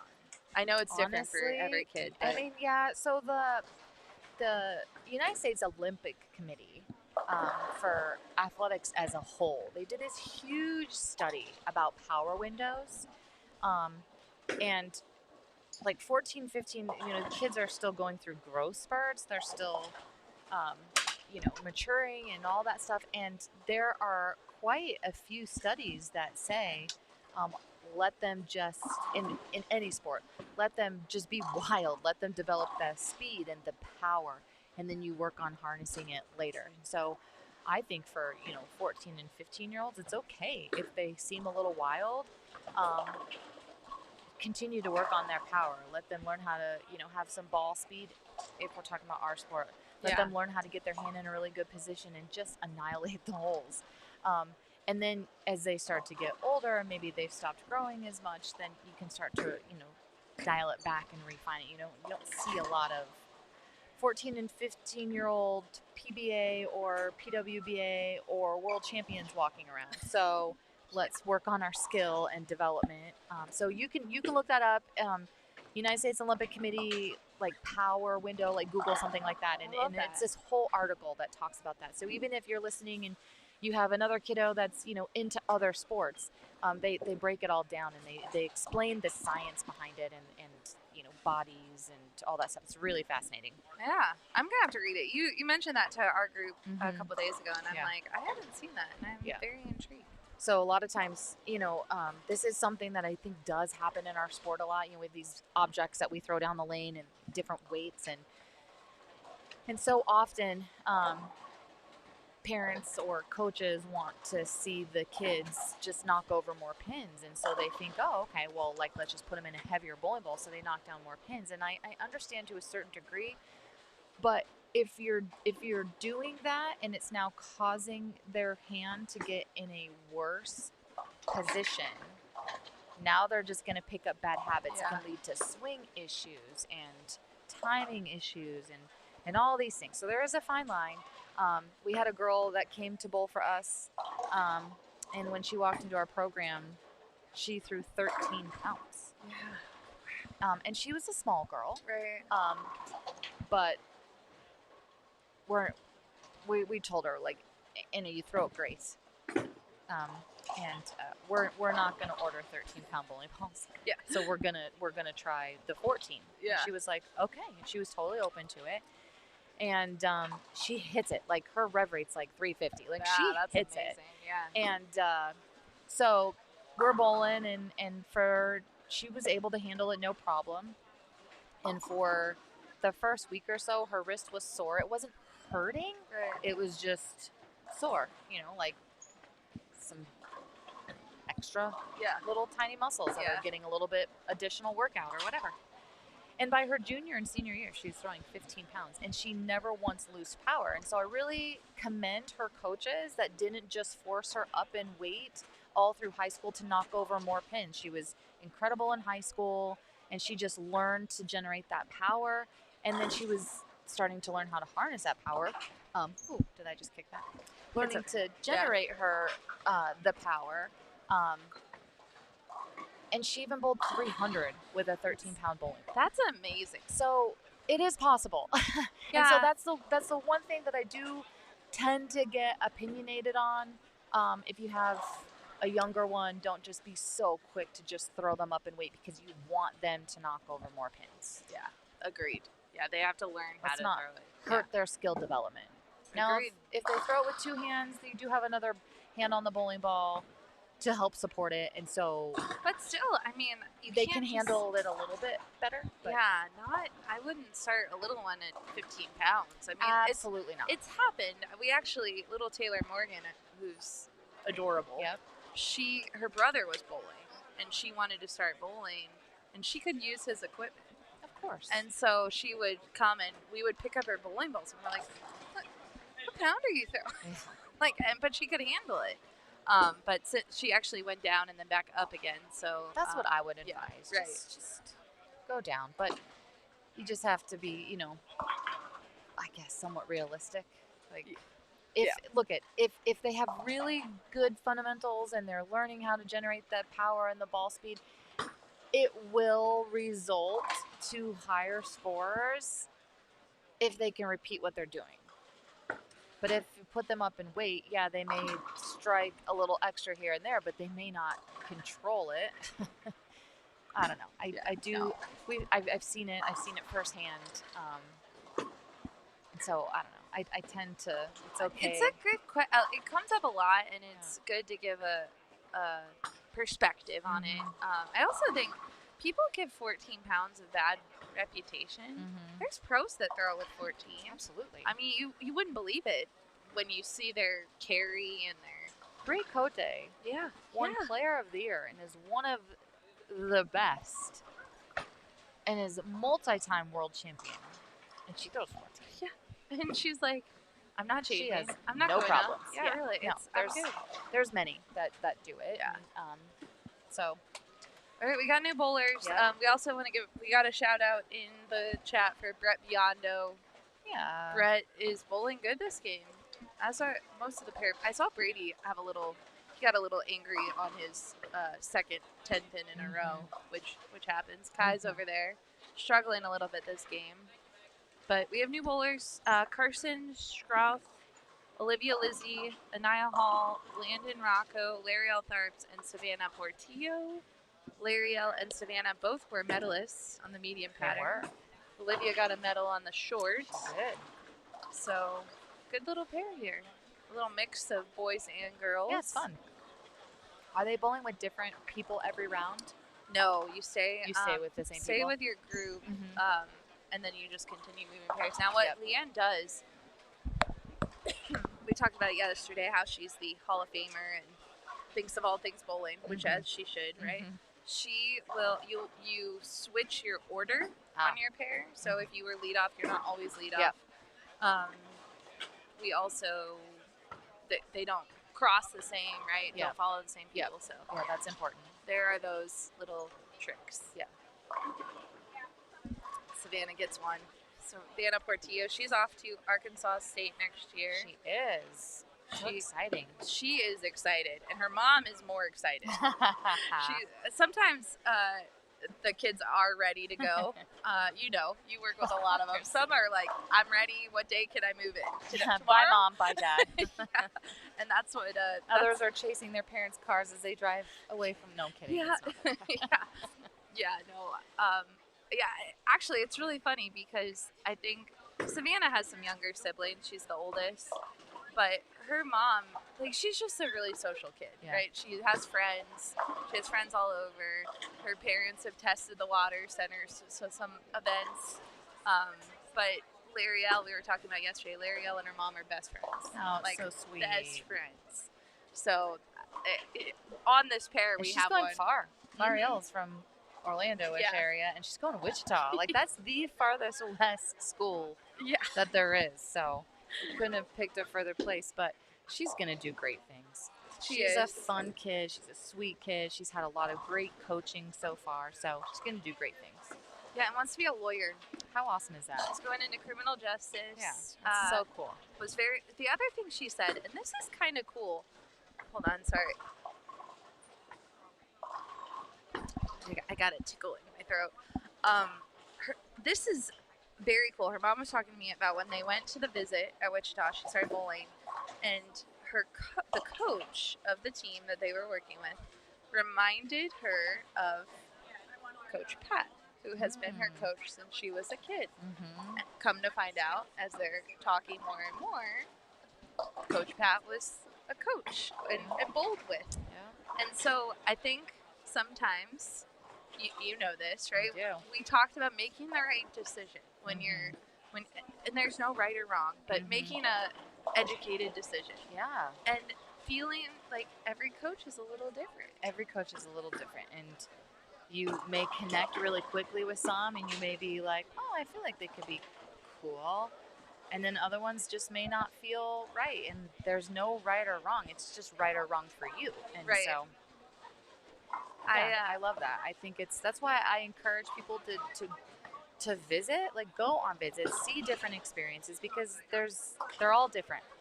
I also encourage kids, because I don't pick on him because I'm friends with him, but Jeff Fleck at Wright State. Oh, I love Jeff. Me too. I Love love him. Jeff. So Wright State was really close to Ohio State. Yeah. My coaches were friends, so we bowled against him a lot. He has a rather unique coaching style at times. Yeah, He it's great. pumps kids up a little Yeah. differently Yeah. than other coaches, and it's fantastic. Yes. But some people might not be motivated by No, that. for sure. Like, okay, we were talking about this. You and Leanne are kind of like amazed at like how calm Brian and I are. And Yeah. I said to you guys, like, oh no, we are totally dying inside, but we really try to stay composed as coaches. Correct. The certain moments, gosh, they'd throw a strike to win a national championship. You're probably going to see a little bit of emotion out of us, but we try to stay composed. And again, there's no right or wrong. It just is what it is. It's just how we've chosen to do things. But Jeff, like, he is so animated, and like I love watching Jeff when his girls are doing well, and I really truly love it. Yeah. Jeff has become a very, very good friend of ours. Yeah. And you know, we use each other. Like, he asks us questions, we ask him questions. Like, we use each other for advice. We're all in this together. For We're all just trying to make bowling better. And so and he has worked so hard for that program. Totally. And, I mean, it's amazing what he did and got it to be part of the NCAA, which is amazing. And they're continuing to show up, and it's just I am a Jeff fan, Me no too. doubt. But I always tell people, I'm like, just go watch the team you want to bowl for at a tournament. And I would also suggest, not just that, if you can, but reaching out to and talking to the kids that currently are there. Totally. And talk to kids that have graduated from that program. Yeah. Like, you're probably not going to get much more of an honest opinion than the kids that have gone through it. 100%. So talk to them and talk to many, because everybody has different experiences. So reach out. It was so funny when we were back in the day when Jeff was, he had one of my friends on the team, and she was the quietest girl you would ever meet. And she was little. She was like a little, just quiet bowler, and she was the lead off, and Jeff was trying to get him pumped up, and she was not feeling it. And we were at, I forget where we were, but we were somewhere where they had the benches. Mm-hmm. She stood up on the bench to tell Jeff to like back off a minute. It's the funniest thing. But that's just the thing, like, different environments, different cultures. There's nothing wrong with any of it. You just got to find the one that feels good. 100%. That will help you just kind of continue to grow and be the best that you can be. It's just so important. And then Olivia is also going to Wichita State with L'Oreal. And so future teammates bowling together, and it's just great. It's very cool. Yeah. Olivia she's come a long way too since she started. Comes from a great pedigree. She does, yeah. We used to say it though with the bones, like, you know, everyone sees their name and they're like, oh, they're great bowlers. Yeah. But they still have to put the work in. No. Olivia's worked so hard. So hard. It's like fun to watch her develop, for sure. Yeah. We see, like, the school I coach, we see Wichita State a lot, and so it's just going to be it's just going to be fun to be able to watch them go through their college career. It's cool. Yeah, you guys bowled against Wichita. We did. Yeah, we bowled against them in the national championship. And Wichita used to just be strictly a club program on the girls' side. And 2 years ago, the athletics department is like, hey, we're taking on women's bowling. And how that school has showed up for them is incredible. And the opportunities that the girls now have that maybe they didn't have before. And they were still a great program, and they still did great things, but NCAA side of things is different when it comes to just funding and how the schools view it. It just is what it is. It's the cards that our sport has been dealt with the different levels. But just incredible for those, and they just jumped right in and didn't skip a beat. I mean, they made it to the Final Four their first year in NCAA, so cool. And they won the conference championship. And we told our athletic director when we came to Jack State that winning a conference championship in Conference USA is arguably harder than winning a national championship, and he was having a hard time wrapping his head around it. But if you guys know anything about NCAA women's bowling, you have Jacksonville State, you have Vanderbilt, Arkansas State, Youngstown State, Sacred Heart, Tulane, Valparaiso, Nebraska now. Did I say Wichita State? Shake it off. It's Louisiana Tech, Oh my Sam gosh. Houston. Like, all the best teams are in just our one conference. And so it is the who's who. And so, like, I think this year at the conference championship, our opening round, bowling against the lowest seed in our conference championship, they were like the 18th ranked team in the country. But yet they're the lowest ranked one in our conference. Like, it's just the who's who. And so it is hard. It's like a gauntlet. Yeah. But yet the opening round of the national championship, we may have been bowling against like the 50th seed in the country. Like, that is, it is wild. So they just jumped right in and they won it their first year. It was so incredible. Well, and they're going to go through the same thing. Well, they went through what you're going to go through. I loved when they did the big locker room reveal. Yeah, and it was so fun. Beautiful. It is. Holly's a great friend, and I just adore her. And so I was like, "Ooh, send me pictures!" And just congratulations to them. And so again, the school kind of stepped up and built them, you know, a legit locker room and just something to be proud of. And so it's just really neat. Very happy for them, and it's great to have them. They make NCAA bowling better, and so yeah, happy to have them. Yeah, I love that. Olivia just came back looking incredibly confused because her ball went Brooklyn. So she's going. Have you ever done that? Yeah, she's going to talk to her dad. She's like, hold on. That's great. But we have had mostly boys, so if they haven't hit a pair like this, it might be a little different on this one. Mm-hmm. And we've seen a handful of urethane balls go down, just the specific pair in front of us. So we talked about it a little bit yesterday, that on the girl side of bowling, you don't typically see a ton of urethane, and it does transition lane differently.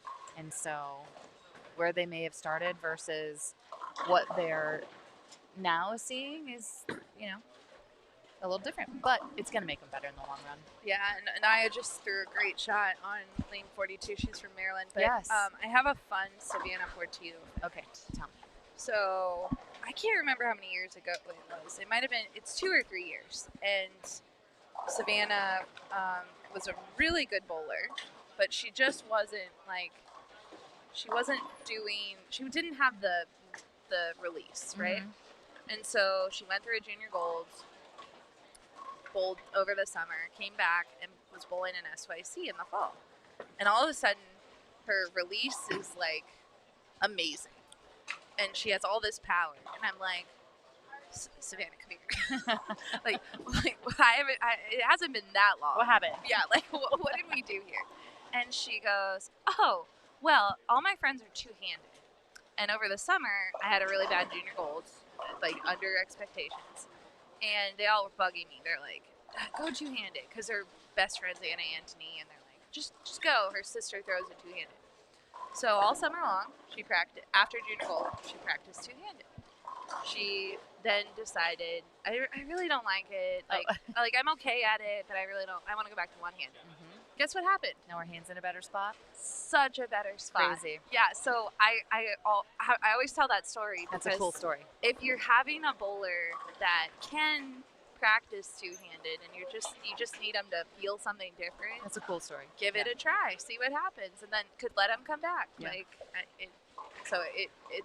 Her game is improved exponentially since then, but it was fun. It was fun to watch.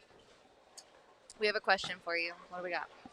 Was there any competitor you ever had a hard time against, either by friendship or just tenacity?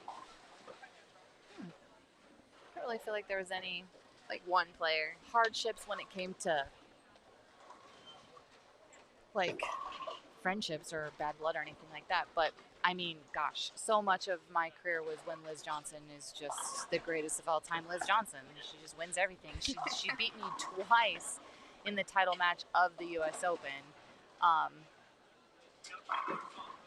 don't know, she's amazing. And so she was one that I was like, okay, So like when I won my first title and I had to beat Kelly, and then won my first major and I had to beat Liz and then Kelly, you know, like those were the people that I idolized and I looked up to. And when I all of a sudden started beating them for titles is when it like, kind of clicked in my head, like, oh, wow, like you can do this. Like you're Yeah, with you've gotten them. there. Yeah, Yeah. I've arrived. I've done it. I've put in the work, and now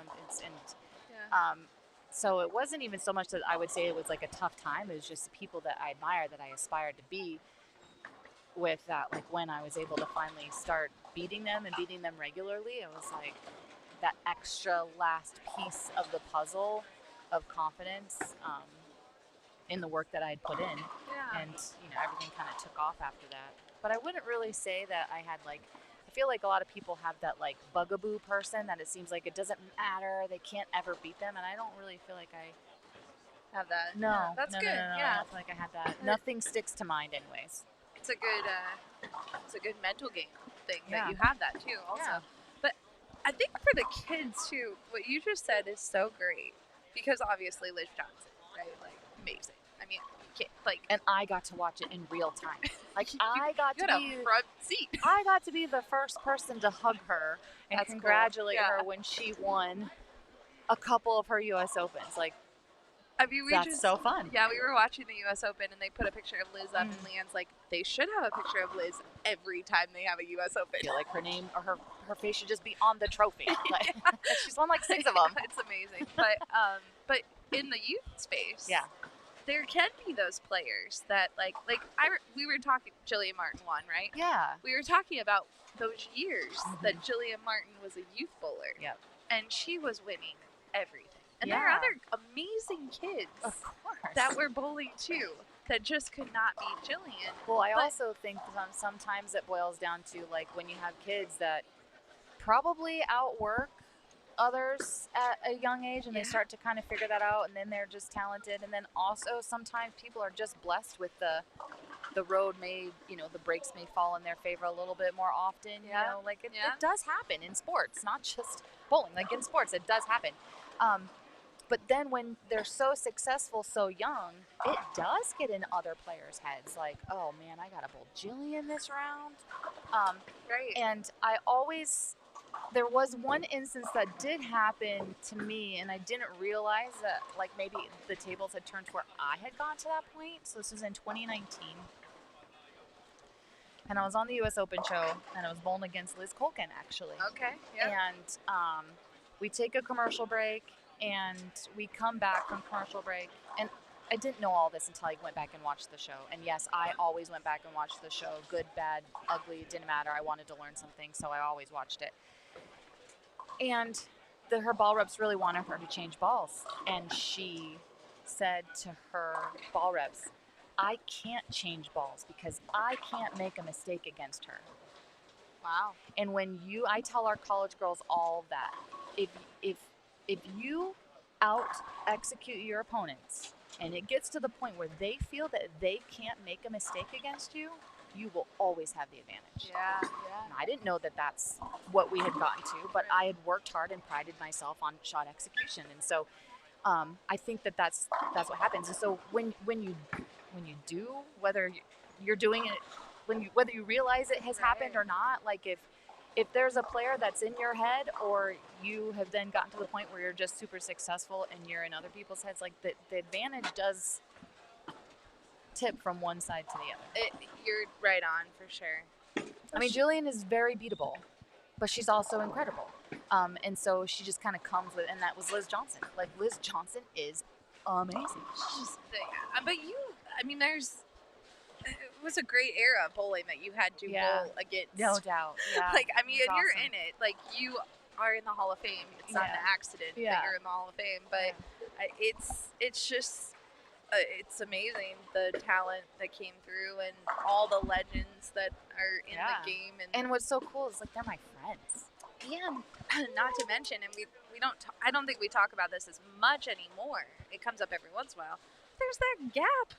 Huge gap. 12 years of little not having tiny, PWBA tour. Oh, by the way, it didn't exist. Yeah, it didn't And exist. These You kids don't appreciate it. They don't know that. Like even the young ones that are on tour that have been on tour for a couple years, the PWBA last year they're in their 11th year of coming back from us not having anything for 12 years. So a huge part. I mean, I bowled on the old tour before it folded for a couple years. I was like, man, I just need to get better. These women are amazing. And I'm talking like Leanne Holzenberg. Yeah. We're talking Carolyn Dorn-Ballard. Yeah. Wendy McPherson, Carol Giannotti, Kim Adler, Marianne Drupa. Liv's mom. Yes, Kathy Lizzie. Like, these women were just incredible. Yeah. And I was like, man, I think I can do this, and I think I can get there, but I'm just not good enough yet. I need to go home. So I met my husband, moved to Rochester, and then the tour folded. We were all optimistic that it would come back, and it just never did. And so Team USA was the avenue. If you wanted to compete and be the best you could be in the world, like that was the only avenue, which is probably why I was on the team for so long. Yeah. And then the tour came back. And so I remember the first couple years, I was like just so grateful. Even to this day, I'm just so grateful because at any moment, It can go away. it could go away. Yeah. But the little ones, I know. they've grown up only knowing that there is a tour for them. Yeah. And I just really pray that these young ones continue to be grateful for the opportunity, because I would hate to see it pulled from them again. Yeah. No, it's. But it's so crazy to me because these are the girls that I looked up to. I aspired to be them. I became friends with them. And so many of these kids, like the kids that bowl this tournament, do they even know Leanne was So, Leanne, crazy awesome? every time I steal the microphone from Leanne, I remind everyone in the building that, hey, there's a Hall of Famer. And we're like we try to remind people, but sometimes she likes to be humble and likes to like keep the spotlight on the kids and make it about Storm. Yes, which is amazing. 27 titles, and Crazy. she was the player of the year when it folded. Yes. I mean, Like talk about a career being completely stripped from you. unbelievable. She still had so much ahead of her. Right. And they all did. And Yeah. it's just like Yeah, so I do think that the kids, like, we'll have families come up to the check-in desk. They'll bowl a couple of SYCs, and I'll be sitting there, and they'll come up and they go, Miss Leanne, we watched you on YouTube. Like, and more of the older shows are getting put on YouTube now, cool. and so they'll like tag her and stuff. And you know, honestly, as an industry as a whole, we've done a really bad job. Like, everybody knows who Jack Nicklaus is. Even people that don't play golf know who he is. You know, just stuff like that. And as an industry, we've done a really now poor you're job. entering my realm. I think the history of the sport is It's really just, sad, right? Oh. We have and we see Kim Kearney all the time. And our girls just know her as Coach Kim. And I'm like, okay, Coach Kim, it's pretty amazing. Yeah, Like, right. So Brian and I have talked about for years. And we'll probably do it once our facility on campus that they're building us is finished, because we'll have the time we would spend in the car driving to practices.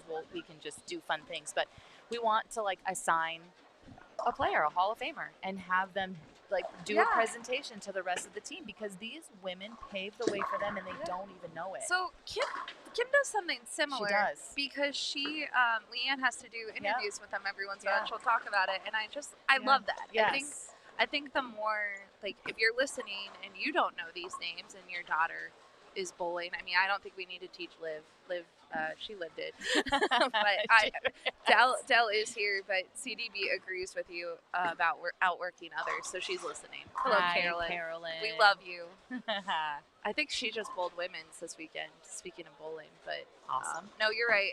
I think I think sometimes the history, our organizations get a little caught up in, like, What's happening now? well, what's happening now, but also the history is kind of muddy, like, because there were different names for the tours. There was. It can be and the confusing. titles, Yep. but I think just celebrate it. Like, it doesn't do any. And I do think the women's PWBA exhibit at the museum, if you get the chance to go to Arlington, it does touch a little bit on all of this. It does. So. And But they're going we to need more. continue to expand it. I want more. We need more. Yeah, I want more nuggets of it. Yeah. Just Yeah, I mean, I Go look I up the was- history I of was the sport. spoiled. I mean, it was when I started bowling. It was on TV every Thursday. Well, and I was spoiled because even though I was at I lived the tour through my the closing of the tour through my teenage years. Mhm. I remember the magazine covers of Yes. Carolyn and Yes. Leanne, and I Yes. mean back in the day when they had I don't even know what was it. It wasn't Bowler's Journal at the time. There were No. all these There was magazines, yeah, I right? don't remember. Yeah, but The and Carolyn then was pro-ams known, yes. and everything. Oh my gosh, so epic. And Yeah. and the tour, we tried to tell our college girls this. Guys, they bowled 24 to 30 weeks a year. And it was truly a week. You would Yeah. show up and you would have practice session and pro-ams and multiple sessions of pro-ams on a Sunday. And you would qualify 8 games, Monday morning, Monday night, Tuesday morning, and then they'd make a cut to the top 24, and you bowl 24 games of match play starting Tuesday night, all day Wednesday night. Then they'd cut to the TV. The TV show would be Thursday. Friday, you would drive to the next city and do laundry and do whatever, and you would start all over again on Sunday. I mean, Yeah. it was a true Yeah, they wouldn't see their grueling. families. No, right? I mean, grueling. And I remember the ladies, a lot of them had RVs, and I always remember oh my gosh, it'd be so cool to be in an RV and just be on the road and do that. But I lived the hotel life when I did it, and laundromats and all the things. And Yeah. guys, we did this when GPS wasn't a thing. We had Rand actually- McNally maps. Do you remember these? No, I don't, and I my can't gosh. imagine no GPS. So you guys, Yeah. Hey, cell phones weren't a thing. And so you whenever had it very hard. but it wasn't. It was just what What we you did. did. Yeah, when I would be driving home from wherever we were, I had a bag of quarters, and I'd have to, whenever I'd stop to get gas or a drink, I'd always call my dad and tell him what city I was in, so he could just kind of track what was happening. That is just how it was. That's how it was. Yeah. but- Carolyn is probably in the back going, yes. Yes, but that is how it was. Yeah. And so now, when the tour came back and the women were like, oh, but the dates are so long, I was like, girls, princesses, I mean. It's so funny. Yeah. And now they have gotten used to it, and that's just the way Look, it is now. and there was one year where it was really, really challenging for me, and I'm not complaining, but I bowled every pro-am, which I love the pro-ams. I love meeting people. They're the reason that the tour is, viable. It's just great. You got to have the fans. But we were in Long Island. We bowled a classic series, so we were in Long Island, and we bowled 3 events in a week. And so I made every single cut and 2 of the 3 shows. And then we went straight to the U.S. Open, which the U.S. Open is no joke. Yeah. And I just cried to get back to the house. And I would just cry because my body hurt. And I'm doing everything. I had the recovery boots, and we're icing our hands, and we're doing everything we can. And I was just exhausted. So I'm not dismissing what they're going through. Sure, I totally sure. understand it. Yeah. It is legit. But it's just old school is just, man, those women were tough. Oh, yeah. They were tough. Okay, I have a fun fact about Anaya. I had to text I like it, yes. a source because Yes. I didn't have a bio, but I knew the Hall family, there's 2 sisters, Okay. super smart kids, just great bowlers, and Anaya is going to the University of Maryland, Baltimore County, for mechanical engineering, and the Baltimore County campus is highly regarded for Incredible. engineering. So she Incredible. wants to be an engineer. Big brains. Oh, I'm telling you, I these love it. girls were made smart. I love it. Love it. I do too. It's And, very cool. and the Hall girls have been bowling a very long time, and so Maryland area is strong as ever. Mhm. And Liv has been trying to figure out this pair as we're. Oh, I feel like she's close. That was a good It shot. was good. Yeah, She's ball changed, I think. she does the. I don't know what to do. Good shot by Mr. Landon. Nice pair. I don't know if I have a bio. I looked up bios and I had none. But let's see if Landon. I don't remember looking at Landon. We got to remind them. We got to remind them to fill them No. out. We want to talk about you guys. We want to. So, leave us when hanging. there's no bio, you guys have to listen to us just tell random stories. Yeah, which is fun, but probably not as entertaining for everyone at home. But it's good. No, we try. We try to brag about the kids when we can. I can see Carson's from Wisconsin because. Are you sure? No. No, kidding. well, actually, yeah. It's highlighted. Yeah. It says, oh, you know what? That's actually. the Michigan Cup. Yeah, it's cool. this is the jersey for Yeah, next it's weekend. cool. That is very cool. Mhm. Again, they think of everything for this thing. I don't know who's running it. I want to know who's in Now charge we need of to it. know. Yeah, like who is responsible for the Michigan Cup? Good shot by Anaya, Yeah. future Got it. engineer. Great little game going. Well, thanks for sharing some fun PWBA facts too. Yeah. You are in a unique group that bowls on Yeah. both tours. Like Yeah, I mean, Carolyn, Liz. It was, yeah. like the girls that like are in my age group that were, I'm gonna say in air quotes, affected the most that you guys would know, would be like myself, Shannon Bachowski, Missy Parkin, Kelly, Yeah. even Liz. Yep. Clara. Yeah, Yep. Clara. There's a group. There's so many incredible, amazing girls that when the tour folded, They didn't come back. and Yeah.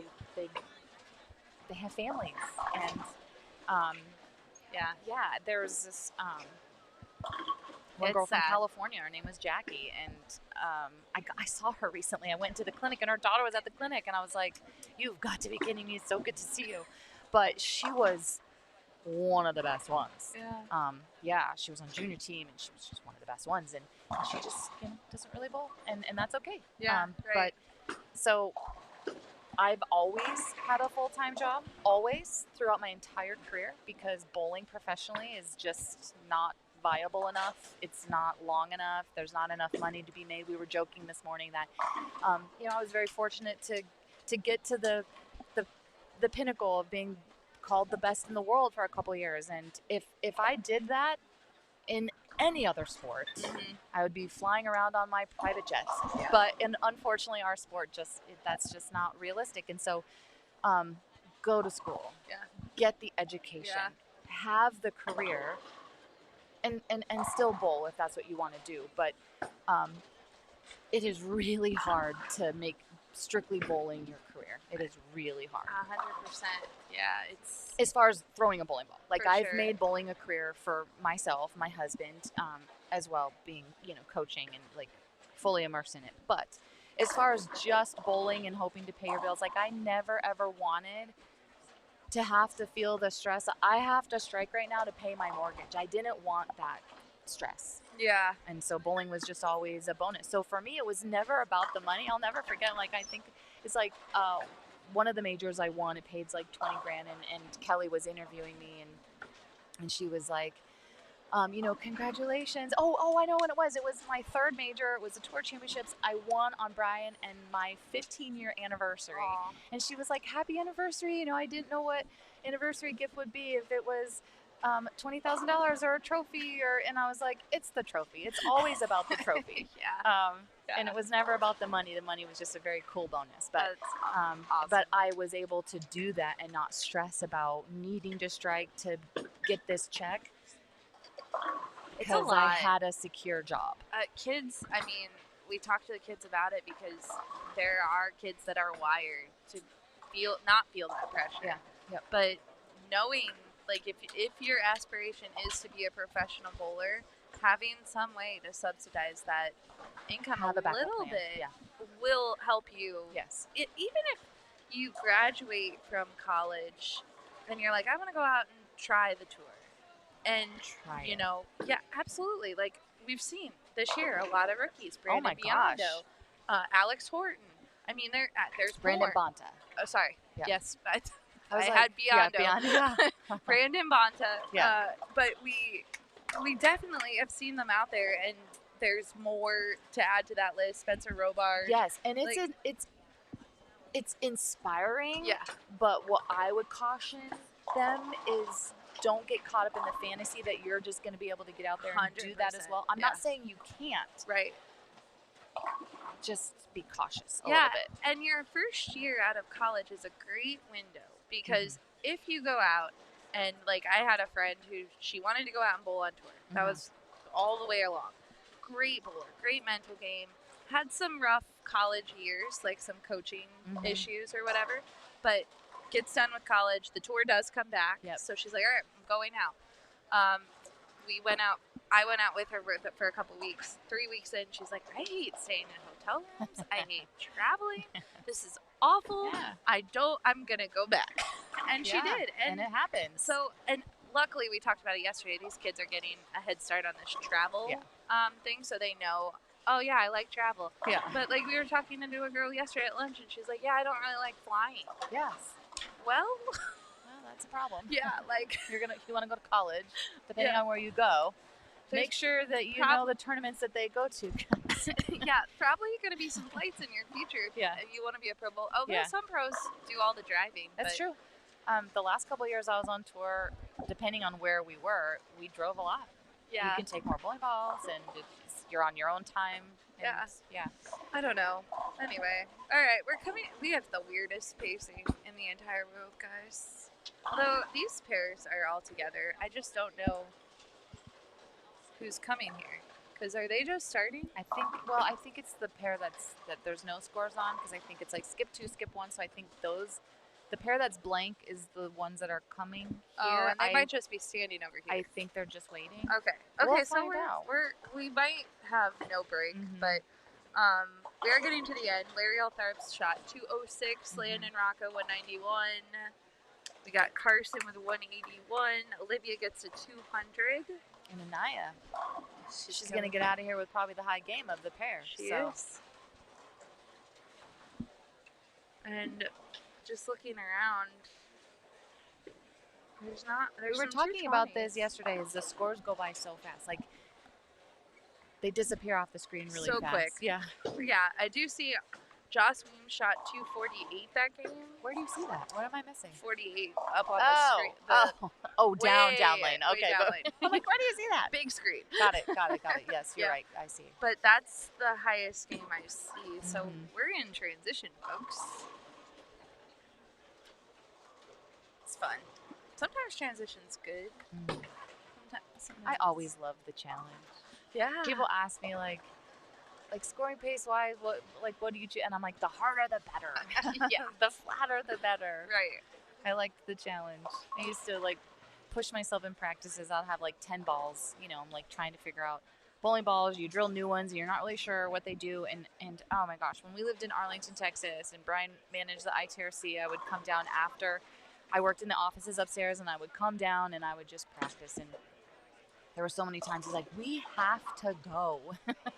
They'd be closed, and we have dogs at home, and I'm still wanting to bowl. But I would push myself. I'm like, okay, I have to strike with all 10 of these balls in a row.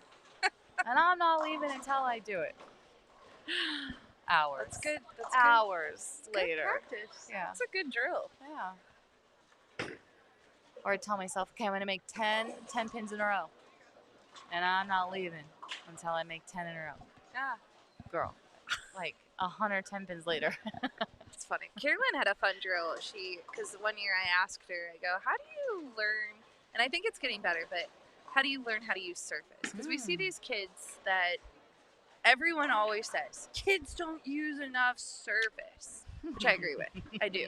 But if you think about it, when do you learn to use surface? You can't learn in the middle of competition. It's trial and error. Because, so I asked Carolyn, I'm like, what do you teach kids about surface? And she's like, well, I do this fun drill where I take all my bowling balls and I'll get lined up with whatever surface they're at.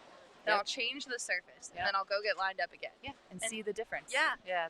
And I'm like, that is a great tip for anyone, because surface, it is trial and error. I mean, if you think about it, there's so many pieces to our sport. But at the simplest form, the quickest way to help somewhat manipulate ball motion is to mess with the surface of what is in direct contact of the lane. The surface of the bowling ball is touching the lane. So let's mess with that and see if we can make it do different things. And I agree. I wouldn't advise them to do this with necessarily tournament bowling balls. Totally, yeah. But why don't you get a ball, even take a shiny ball and get lined up with it, and then hit it with 2000. And see then what it does. See what it does. And then, okay, I've done this for, 7 or 8 shots. Now let me hit it with 1,500 and see if there's a difference. Let me hit it with 1,000 and see what the difference is. And or 500. What does it do? Well, yeah. And this is just to learn what it does, right? Because I think some kids see these discs, and now we're giving them a Abralon pad of the surface their ball comes at in their swag bag every time, which is great. But we're like, well, and that's the other thing too is gosh, we've had kids come through our program and they don't know that the lower the number, the more teeth it has, the more it's going to scratch the cover of your bowling ball. They'll have it backwards. They see the bigger number, so they see 4,000, and they're like, oh, I hit my ball with 4,000. You're shining it up. Don't do that. The ball comes at 1,000 out of the box, and you're putting it to a 4, or whatever, And so there is the educational piece behind it. Yeah. There are a ton of YouTube videos out there. Gosh, I did Tip Tuesdays for a really long time. You did, yeah. And it was strictly because people would ask me if I do lessons in coaching in college and then bowling on tour myself. I just didn't have time. Or honestly, I didn't want to be in the bowling center for another 2 hours when I was already in the bowling center for 6 hours. So I just was like, I can probably reach the masses with just doing a quick little 3-minute Tip Tuesday and just cover little things here and there. And those live forever. They're on YouTube. But so many people have put together just great educational videos now. I mean, you can find... Honestly, I could probably learn how to change my own transmission in my car off of a YouTube video. So you can actually, yes. So there's videos out there for everything. And so you just, if you're not sure the information you're getting seems accurate, or you just want to confirm, or you're not getting the information from anybody and you're curious, just Google it. Funny story, I got into NASCAR. And they're talking about the chassis, and I'm like, what the heck is a chassis? What are they talking about? And I would just sit on the couch and Google it, and I taught myself what they were talking about. And so do that, but then play with it. Don't be afraid. Yeah, I've gone down this path of speaking of things you can find on YouTube. I've been at a couple of events recently where line dancing is the coolest thing ever. I'm like, I want to be like you. And I mean, I know Kelly comes to the events. Yes. And I'm just she's incredible. But when you see a group doing it together, it looks so fun. It does look fun. And so they have line dancing on YouTube if you ever want to just learn a line dance. Because now they have I mentioned it earlier. That's how I was going to teach myself how to play the piano. Exactly, right? YouTube videos. It's got to be out there. All right, so we have an entire pair. Whole new team. We do. And none of them, filled out their bio. You're lying. Normally the girls do, and I was really curious because Josephine Rodriguez, I don't think she's bowled SYCs. So I'm going to have to open Pinwheel and go look up facts. Or if you're watching and you know one of these girls, give us some tidbits here. Some fun facts. But we have Josephine Rodriguez, Abigail Helsinger, Leah Johnson, Holly Orgman, Kylie Shield. Yeah. And Holly, the reason why she's going to Jack State. She did commit to Jack State. Yeah. So that's very exciting for us. Very cool. Yeah. She throws it great, as all of these girls do. She just, I do know this, she just won the PBA junior, the world championship of the PBA junior. That's pretty awesome. That's amazing. Yeah, yes. Very good. That is very good. It's fun. I like how Josephine throws the ball. I do too. I wanted to know a fun fact about her. I know a fun fact about her. She good. came and introduced herself to me, and she's going to Quincy to bowl at Quincy. Nice. She's very excited. She's going in the fall. I don't know if that's a fun fact, but I that learned is a that fun about fact her. Because I was hoping she was going somewhere to college because her game is really good. Yeah. So great. And I told her, I said, hey, we bowl some of the same tournaments. So that's very cool. Yeah. And then we did get a little shout out. Danielle Erb is watching her daughter Sadie over to the right. Okay, tell us a fun fact, Danielle, of your little one. I know she won junior golds. Yeah. I think she was U12 when she won, but she's done some stuff since. So she has. So give us some details here. Fun facts. Got Sarah Harvey over there too. Isabel Evgen, Skylar Petz, Jade Mazensis, and Asher Mertz. Hey, Those are I'm the impressed with you just being able to pronunciate some of the names. I'm butchering them, but confidently butchering them. Okay. You So- sold me. Yeah. Parents will come up later and they'll be like, it's actually this. And I'm like, okay, cool. I'll get it right next time. Yeah. Sorry. If they filled out their bios, I did add one of my additions, Ah. although college bowling will be added. But pronunciation is under. Like the phonetic. Yeah, like if you have a hard name, can you help me? And I had to do it for first and last name because sometimes the first names are tricky too. Very true. Yeah, so. But they don't fill out their bios, so I'm halfway there. I've had other people say, well, why don't you put the bio as part of the registration process? And then I look at them and I go, because you wanted to take longer? The registration process sounds stressful and chaotic enough. So I'm like, I don't think you want to think about what your daughter likes to do in her free time when you're trying to sign up for the SYC. she doesn't want to tell us her favorite bag of chips when she's trying to get into the tournament. Yeah. That's funny.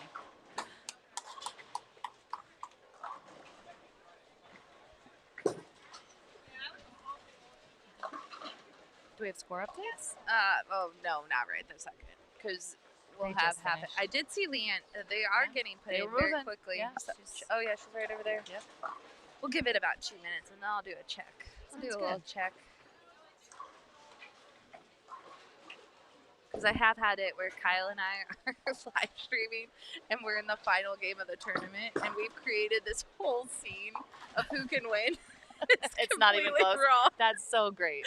I'm like, I don't know how we did it. Like, this literally just happened because the person walking up to get their silver or bronze medal were like, "Ooh, we didn't have that. We didn't have that. Yeah, it's funny. So I've learned to be a little more careful. All right, Josephine. Very nice. Yeah. That's a strike. We got no fun facts tonight. Come on, people. You know these kids. You know, How many Abigail people here. are watching? We've Maybe got, maybe that's the key. yeah, we've got about 40. We need, Okay. come on, share the stream, get people watching.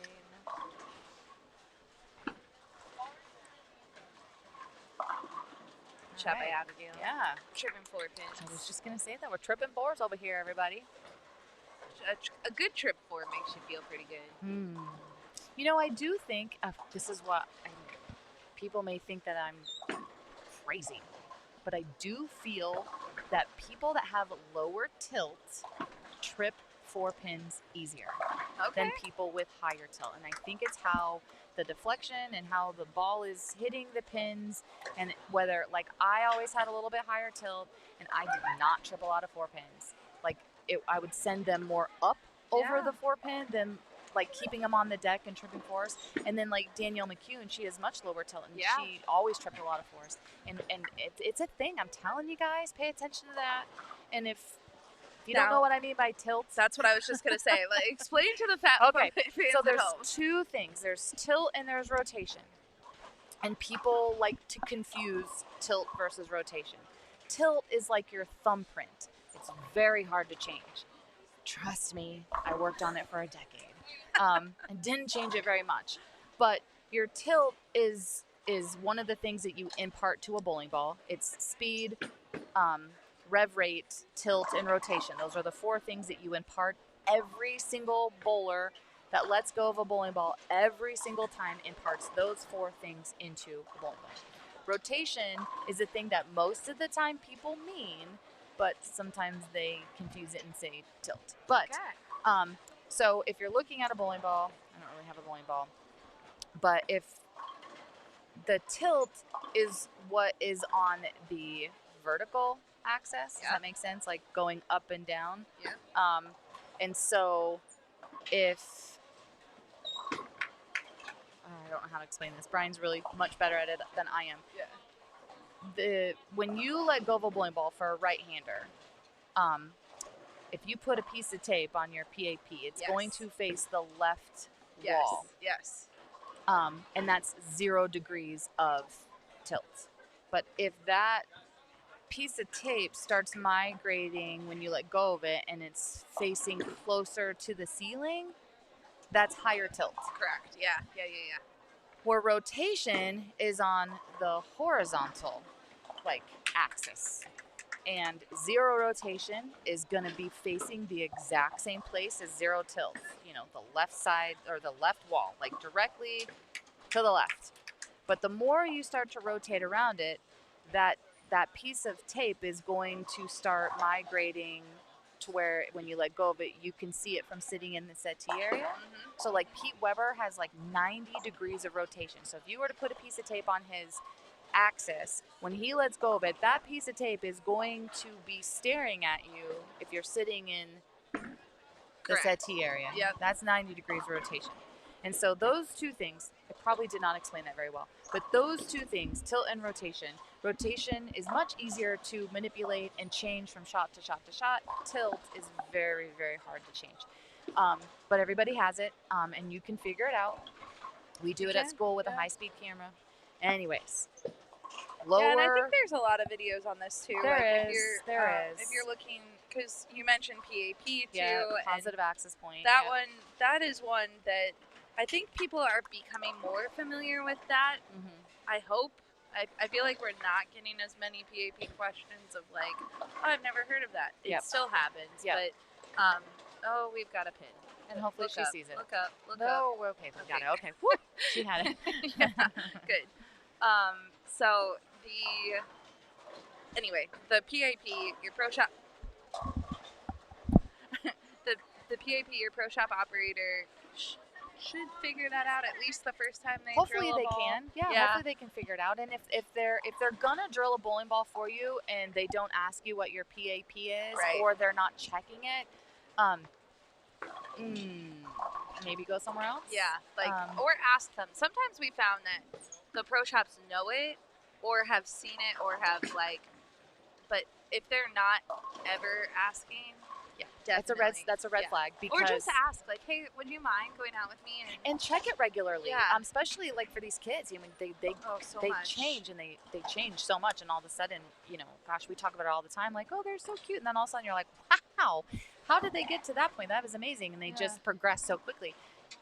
Change it, because like then we could go down the whole other rabbit hole of how to lay out a bowling ball and pin to PAP distance and what that all means, and I'm not getting into that. But well, no, we try to remind everyone every SYC, at least once on the live stream, if you buy your kids a new shoe size, you probably want to check the fit. If you're buying them new clothes, and it's really the younger group, It is. especially boys. yes, they grow so fast. I don't know how parents keep on stay on track of the 11, 12, 13, 14, like It's like every 2 months. like I don't know how you guys do Yeah. it. Like you just spent your entire budget on new kids like every month. But it's such a valid point. Yeah.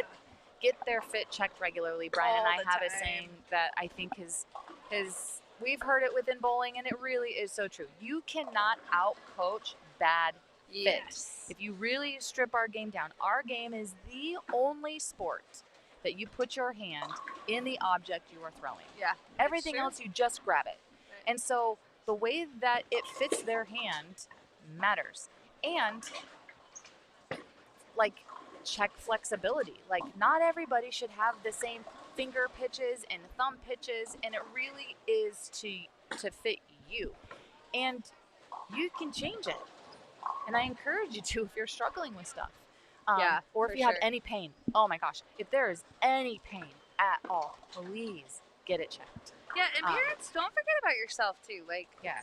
If you're a bowler, I mean, this year I went to Hig and I was praying I needed a fit change because I was bowling so bad. I'm like, it's got to be the fit. It was Yeah. it was not the It was not that. but you should, don't be afraid. Like, even if you're just ask them, like, hey, would you mind, like, just take a look at it. Yeah. and Have you ever put your hand in a bowling ball where people have vacuum, like the vacuum grips? Yeah. Okay, so funny. Like, I was on Team USA with Josie Barnes for quite a few years, and she has vacuum. Yeah. And every time I'd pick up her ball, I was like, oh my gosh, it just feels so good. It feels like I should be throwing this. And I'd won like back-to-back player of the years. And I was like, Bri, like off season, like you got to drill me a ball. It feels so good. And I do have a issue sometimes with swelling. And so I was like, this is just going to be so good for me. And he was like, yes, because your fit has been working so poorly for you. I'm like, that's not what I'm saying, but I just want to try it, Yeah. And so he drills me this ball. And I bowled nearly every day for a month with this bowling. I hated it. I couldn't repeat what I was trying to do. And so the whole reason I bring that up is Josie is an incredible player and it works for her. Right. And just because it felt good to me, it didn't work for me. But I tried it. And so, Yeah, Leanne uses no grips. yes. So when we're at Storm, sometimes people, now she keeps them really sharp. Yes. But because she's Leanne. yes. Like, That's old school. yeah, but people will pick up her ball and they're like, oh, I'm going to go to no grips. And they're like, okay. And then they try it and they're like, never mind. That's not for me. We need grips. Yeah. So there's a lot of different ways. There's a lot of different new technologies that come up all the time. We do, like, yeah, it's just. But do your kids, if you're a parent and you're listening, do your kids a favor. Please. Have their fit checked regularly. Go to people that you trust, people that can help educate you guys on all of it, and speak up. Right. I mean, if your child is experiencing any pain And- whatsoever. And it can be scary. Like, I've had a couple of parents come to me this week. Like, obviously, we're, 3 weeks away from Junior Gold. Yeah. And they're like, I just took them in, and their fit is completely different. And I'm like, well, you don't want them staying in a bad fit. Just because they have a major tournament coming up, it might not be bad if they change it. It would And- be worse keeping Yes. them in it. And honestly, like anytime we did a fit change, I mean, within a day of practice, I was good. They're back. I was right? good. Yeah. So Yeah, yes, pros agreed. are making- Don't be scared. You don't even realize it. Pros make fit changes week to week. They but can, between, no right? doubt, Like, they it's- can for sure. Yeah. So I don't think. Don't be afraid. Yeah. Your kids are resilient. They're more resilient than you think. And But now is the time. it is to check the fit. And no yes, doubt. 2 weeks could make a difference, but not that big of a difference. Well, I mean, they could be on the path to where they could really go and make a difference, and not make a difference, but like really bowl well and maybe make junior team USA or maybe Right. win the tournament or whatever. But if they have a bad fit, that could cause 2, 3, 4 bad shots a game, and all of a sudden they're giving their opponents the advantage strictly based on bad fit. right. And so again, and back 2 to my weeks sounds bad, but it's worse than there's a lot of clinics and sessions and coaching that happen around Junior Gold, Yeah. and going there the day before they bowl Yeah. and having someone tell you this fit looks it's a little rough. off. Yeah, it's a little Yeah. rough. You don't want that. Day before is worse than 2 weeks You don't. before. Yeah. So yeah. if you can and you feel encouraged, just get it Please. checked. Yeah. It's like a physical checkup. You know, it's important to do. Kids do grow quickly. Yeah. And The other tip I have for this area is, we give a bowl away Mhm. at the SYC when they sign up, and you pay for it through your entry. And over the years, parents have started to get really smart, and they go, "Man, my bowler is throwing. Let's use 13 pounds. okay. They're using 13 pounds, or they're throwing at 13 pounds, but they're gonna move up in the next 9 months. Yes. What do they start doing? They start buying the entry with the 14. Smart. Stocking them away. That's smart. Same thing, 14 to 15. They start It is buying smart. them. Like, Bowling balls are you know- expensive. You know you're gonna move up. Yeah. So just then when you do decide that you have to move up, you have 3 balls tucked Yeah. away. Yeah. And it's Already not as building an stressful. arsenal. Yeah, really. Yeah. So anyway, And that's the last thing I will say when it comes to fit, like in our program, we don't change fits of the kids when they come to our program just for the sake of changing them. right. Like if there's an issue, they're having a hard time holding on to it.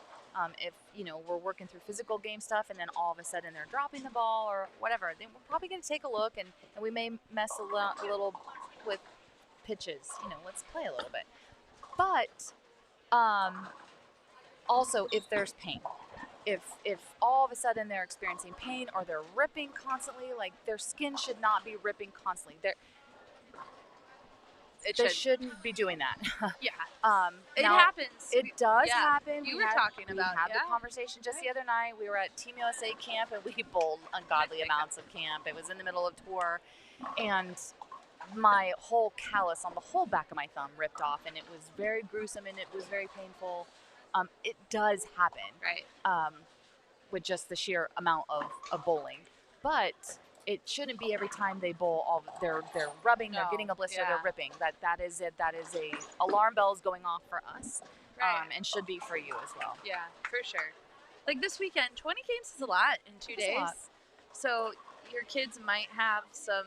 They may have Like- some rubs. Yeah, and I have really bad cuticles. Mm. So I constantly, whenever I'm going to bowl, I will go and get new skin and just go over my cuticles every single time. 'Cause I know, Preventative maintenance. I know. I'm You like, learn it. they're gonna rip. Like it's just gonna happen. Always. I always put the protective tape on, and Yeah. it's not because I had a problem. It's because I didn't want to have a problem.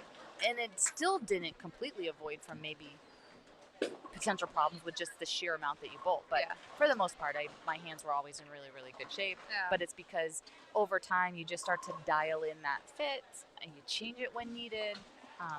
Yeah. It is important. Okay, I've learned a fun fact about Abigail Yes. while she's been bowling. Okay. She's doing a word search in between shots. I like it. I do too. Is that what's on the? Yeah. Ah, I like yeah, it. and she has a little book of word searches, and she goes up and bowls, and she comes back and she does her word search.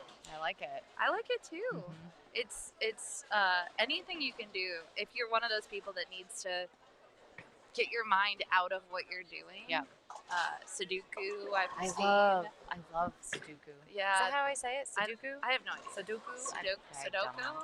Everybody knows what we mean. Yeah, you know what we're talking about. We saw the little girls with the squishy Neos things. or- Yeah, Is that what they're called? Neos? I don't. Sure. Hey, so we were talking about, you came up to me and told me, but, right? Did you come up and tell me, or did we talk about it on, doesn't matter. The little squishy things that the kids play Uh-huh. with? We had heard that, like, they were not TSA Oh yeah, they're approved. not TSA approved. They're not TSA approved. They're not. No. You you got confirmation. I got on this? confirmation. I don't know what's in there. What? Why? I don't know. So that little girl on the bus, her mom was right Yeah. at Christmas. Oh, that's even worse. She Yeah. might have lost her Christmas present. I hope her mom really made her pack it Yeah. because she had just got it. Do you want to hear something else that I learned? I didn't know this. So, you know the weighted stuffed animals that they sell at Yeah. like Target? Okay, so my girls love those things. Yeah. And so we're at Target. We were here in Green Bay for the ITCs. So it's the end of the year, and they were going through, and there was a jellyfish, and there was like a dolphin, and they're all so cute. And what do they pull off the rack? It's a rooster. And I'm like, well, I have to have this rooster. Yeah. Well, I don't have room in my checked bag to put it in there. And I'm like, yeah, I'll just put it in my carry-on, no big deal. Did they take it? They didn't take it, Oh. but it freaks out. Oh, really? Annalise had one, and they tore every piece of her carry-on apart. Every piece of it over this stupid weighted animal. No idea. No so idea. keep it out of the bag and send it by itself Well, through the security. But hers was by itself, Oh, and and it's they so- ripped. Yeah, because What? now all of a sudden, like, there's.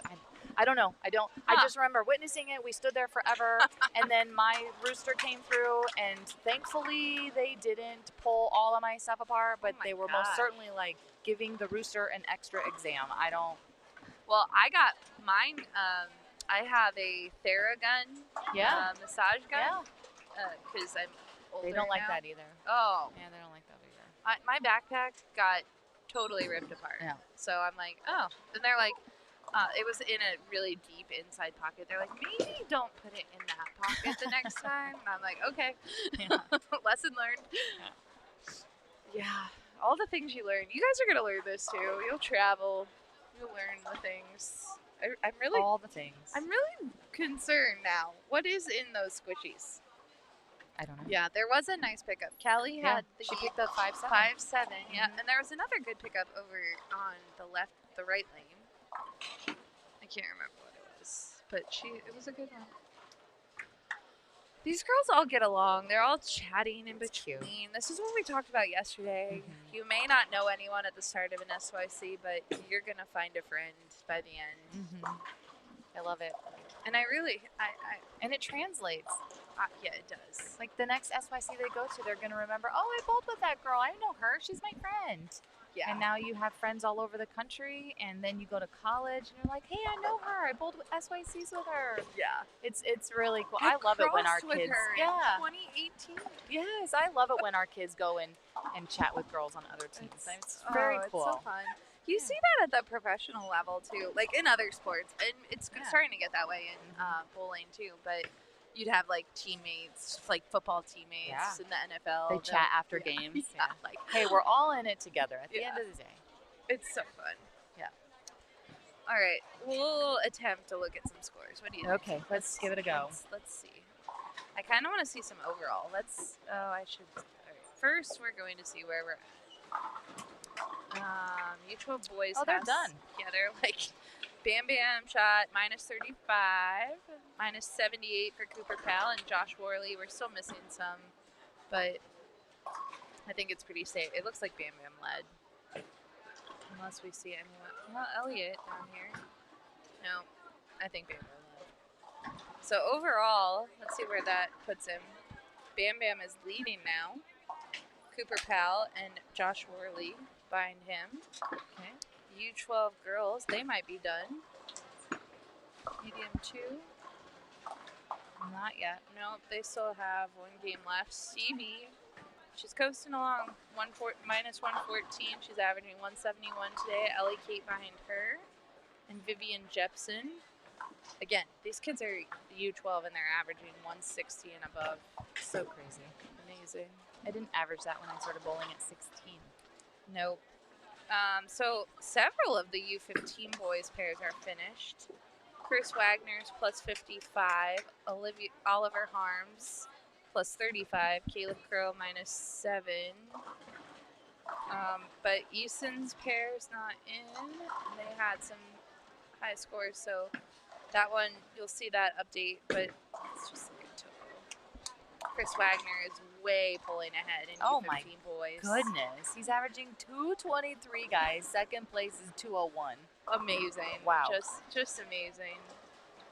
So let's go back to U15 girls. This one, all the game 4s are in. Emily Wasson -41, Daisy Newton -54, and Aria. And that's for the day. This is for the day. Total, let's look at overall. Let's see what happened here. Leia is still leading, averaging 191. Olivia Titus averaging 182. And Aria hanging in there in third. Hanging tough. Her goal this weekend, she told me, she did not know about the Storm All-American team. And she heard Leanne's announcement at the beginning of the tournament where she came up to me yesterday and she's like, Leanne announced something about first and second. And I go, yeah, they make the all-tournament team. And she told her mom, she goes, that's what I want to do. Oh, very cool. Yeah, so. I have a fun fact with Aria. So back You do? I do. In 2019, we were bowling down in Orlando, and I was bowling this pro-am, and this itty-bitty little, 6-year-old, just so sweet. And it was her. And she was this tiny little thing, and she just had the jerseys, and she was so sweet, and we kicked it off. Or we hit it off, and then she would be there occasionally through the tournament, and she was there on the TV show day, and I won that tournament, and I walk over. I had some other friends in the stands off to the side, and I go over to high five, and I get to her, and she's standing right by the barrier, and she has tears streaming down her face, and I said, "Oh, sweet girl." I said, "Are you okay?" And she's like, "I'm just so happy." She was so happy that I won the tournament, and I still have the pictures on my phone. Cute. Oh my it was gosh. very, very cool. That's amazing. Yeah, and so every time I have seen her since then, I'm like, "Hi, little buddy." That's so sweet. Yeah. I love that. Well, she's having a great tournament, and she wants to be in the top 2, and she's hanging tight. She is hanging tough. Over in U18 girls, U18 boys has a lot of scores missing, so we'll wait on that one. But Sophia DeLucia. This is after 4. Yeah. Okay. Sophia DeLucia is still leading the day. She's -19. Olivia Lizzie is -22, and Larielle is -28. So they're averaging 193 and above. Yeah. What's the overall in? Yeah. Let's look. Let's look at that. Overall, We've got L'Ariel up top, averaging 200. Savannah's chasing her, averaging 196, and Olivia's in third, Okay. averaging 194. So. And they're really, I mean, anything can happen. With Yeah, 6 this is games just- technically to go. And the U18, I think the U18 divisions are really going to be our tight ones today. U15 girls overall is definitely that one can move around. Oh, we do see Aria over there. We can see that pair. It's a question. Where is Isabel? I don't. Oh, she Isabel was right here. She is. It was bowling on 43. Yeah. She finished up. It looks like she struggled a little bit on this pair. She finished up with 144. She was just to the right of this pair on the stream. Yeah, and you can look, like, the link is in the actual description of this event, and then I think we shared it earlier too, but you can find it at bowlmetrics.com, bowlmetrics with an X, because it's bowling and we strike. See what we did there? Yeah, see, Leanne's not the only one with dad jokes. I mean, it is Father's Day. We should probably look up some more dad jokes to carry us through the afternoon. You don't need to look them up. Just ask Leanne. She's got them. I have one goofy joke, because there was this period of time where the kids would come up to you and they're like, "Do you know a joke?" And so I had to keep one joke in my head. Yeah. What is what money do they use in space? What? Starbucks. Oh, stop. That's pretty cute. That's the only one I keep in my head. The only one I have is, why did the chicken cross the road? To get to the other side? Because. Oh my god. Oh, you definitely live the Jack's life. I love your mascot though. You have that little sticker. It's so cute. He's so cute. That's not our mascot. That's the booty kicking chicken. Our mascot, let me show you. His name is Coffee, and he is so cute. And I fangirl over this stinking mascot. Oh my goodness. He shows up to any sporting event, and I stop watching the sporting event to, is he not the cutest? Oh, that's a great mascot. He's so cute. So there's only 2 colleges in the entire country that are the Gamecocks, and it's South Carolina and it's Jacksonville State. And if you guys are curious, go look at the South Carolina Gamecocks and then look at ours, and you just tell me which one's cuter. All right, I'll show you. That one's He's very cute. Is he not so cute? The feathers are I know. amazing. It's a great costume. Right. He does this whole dance before football games. He's a big deal. He's a celebrity. I'm not discounting it. Let's look up South Carolina. Yeah, so the scores are already gone here, by the way. But Sophia is just left. We just mentioned her. She's having a stellar day. Continuing this. Okay, here you go. Oh. Not as cute. No. Sorry, Look, Carolina. that's bad. Yeah, no, you win. Thank you. Thank you very much. Sophia finished with a split in the 10th for 198. Not what she wanted to do, but I think that's enough for her to still solidify her day. Yeah, she had a great day. Yeah, she had a great day. But yeah, go look at mascots are fun. They are fun. There's some weird ones. There's some really weird ones. I don't know what Western Kentucky is. They're in our conference, Conference USA, and it's just like a red blob. I'm not really sure what it is. Yeah. Ohio State, while I love the mascot, it's a weird mascot. We're a Buckeye. Freaking Buckeye. What is a Buckeye? Is it a it's a Is nut. it a nut? It is. So is your mascot a nut? Have you never seen? I know I've seen it, but that's what it is. It's A nut? Yeah, his face. This is the nut, Is and the then he nut. has a body. Okay. Yeah, it's just strange. I mean, you gotta be creative. I mean, he has a cool name, Brutus. I mean, at least they gave him a really powerful name to be. Brutus the nut. Well, we are going to Ohio in a few months, and so then we get all of the fun facts. But my dad was not raised in Ohio, so he kind of had this sarcasm. He also was born in New Jersey, so he gets the sarcasm or whatever. I'm gonna turn. Can I turn this just a little Oh, bit? yeah, We for have sure. one pair finishing up. The girls to the right just finished, yeah. so let's go over here and do it.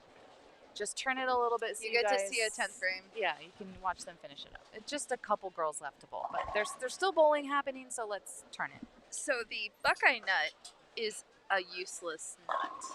You can't eat it?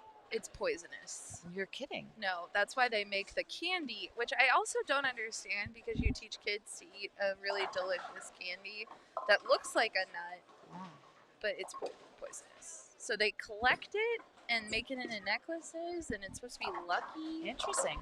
Yeah. I wonder what it's actually for. Like, do animals eat it?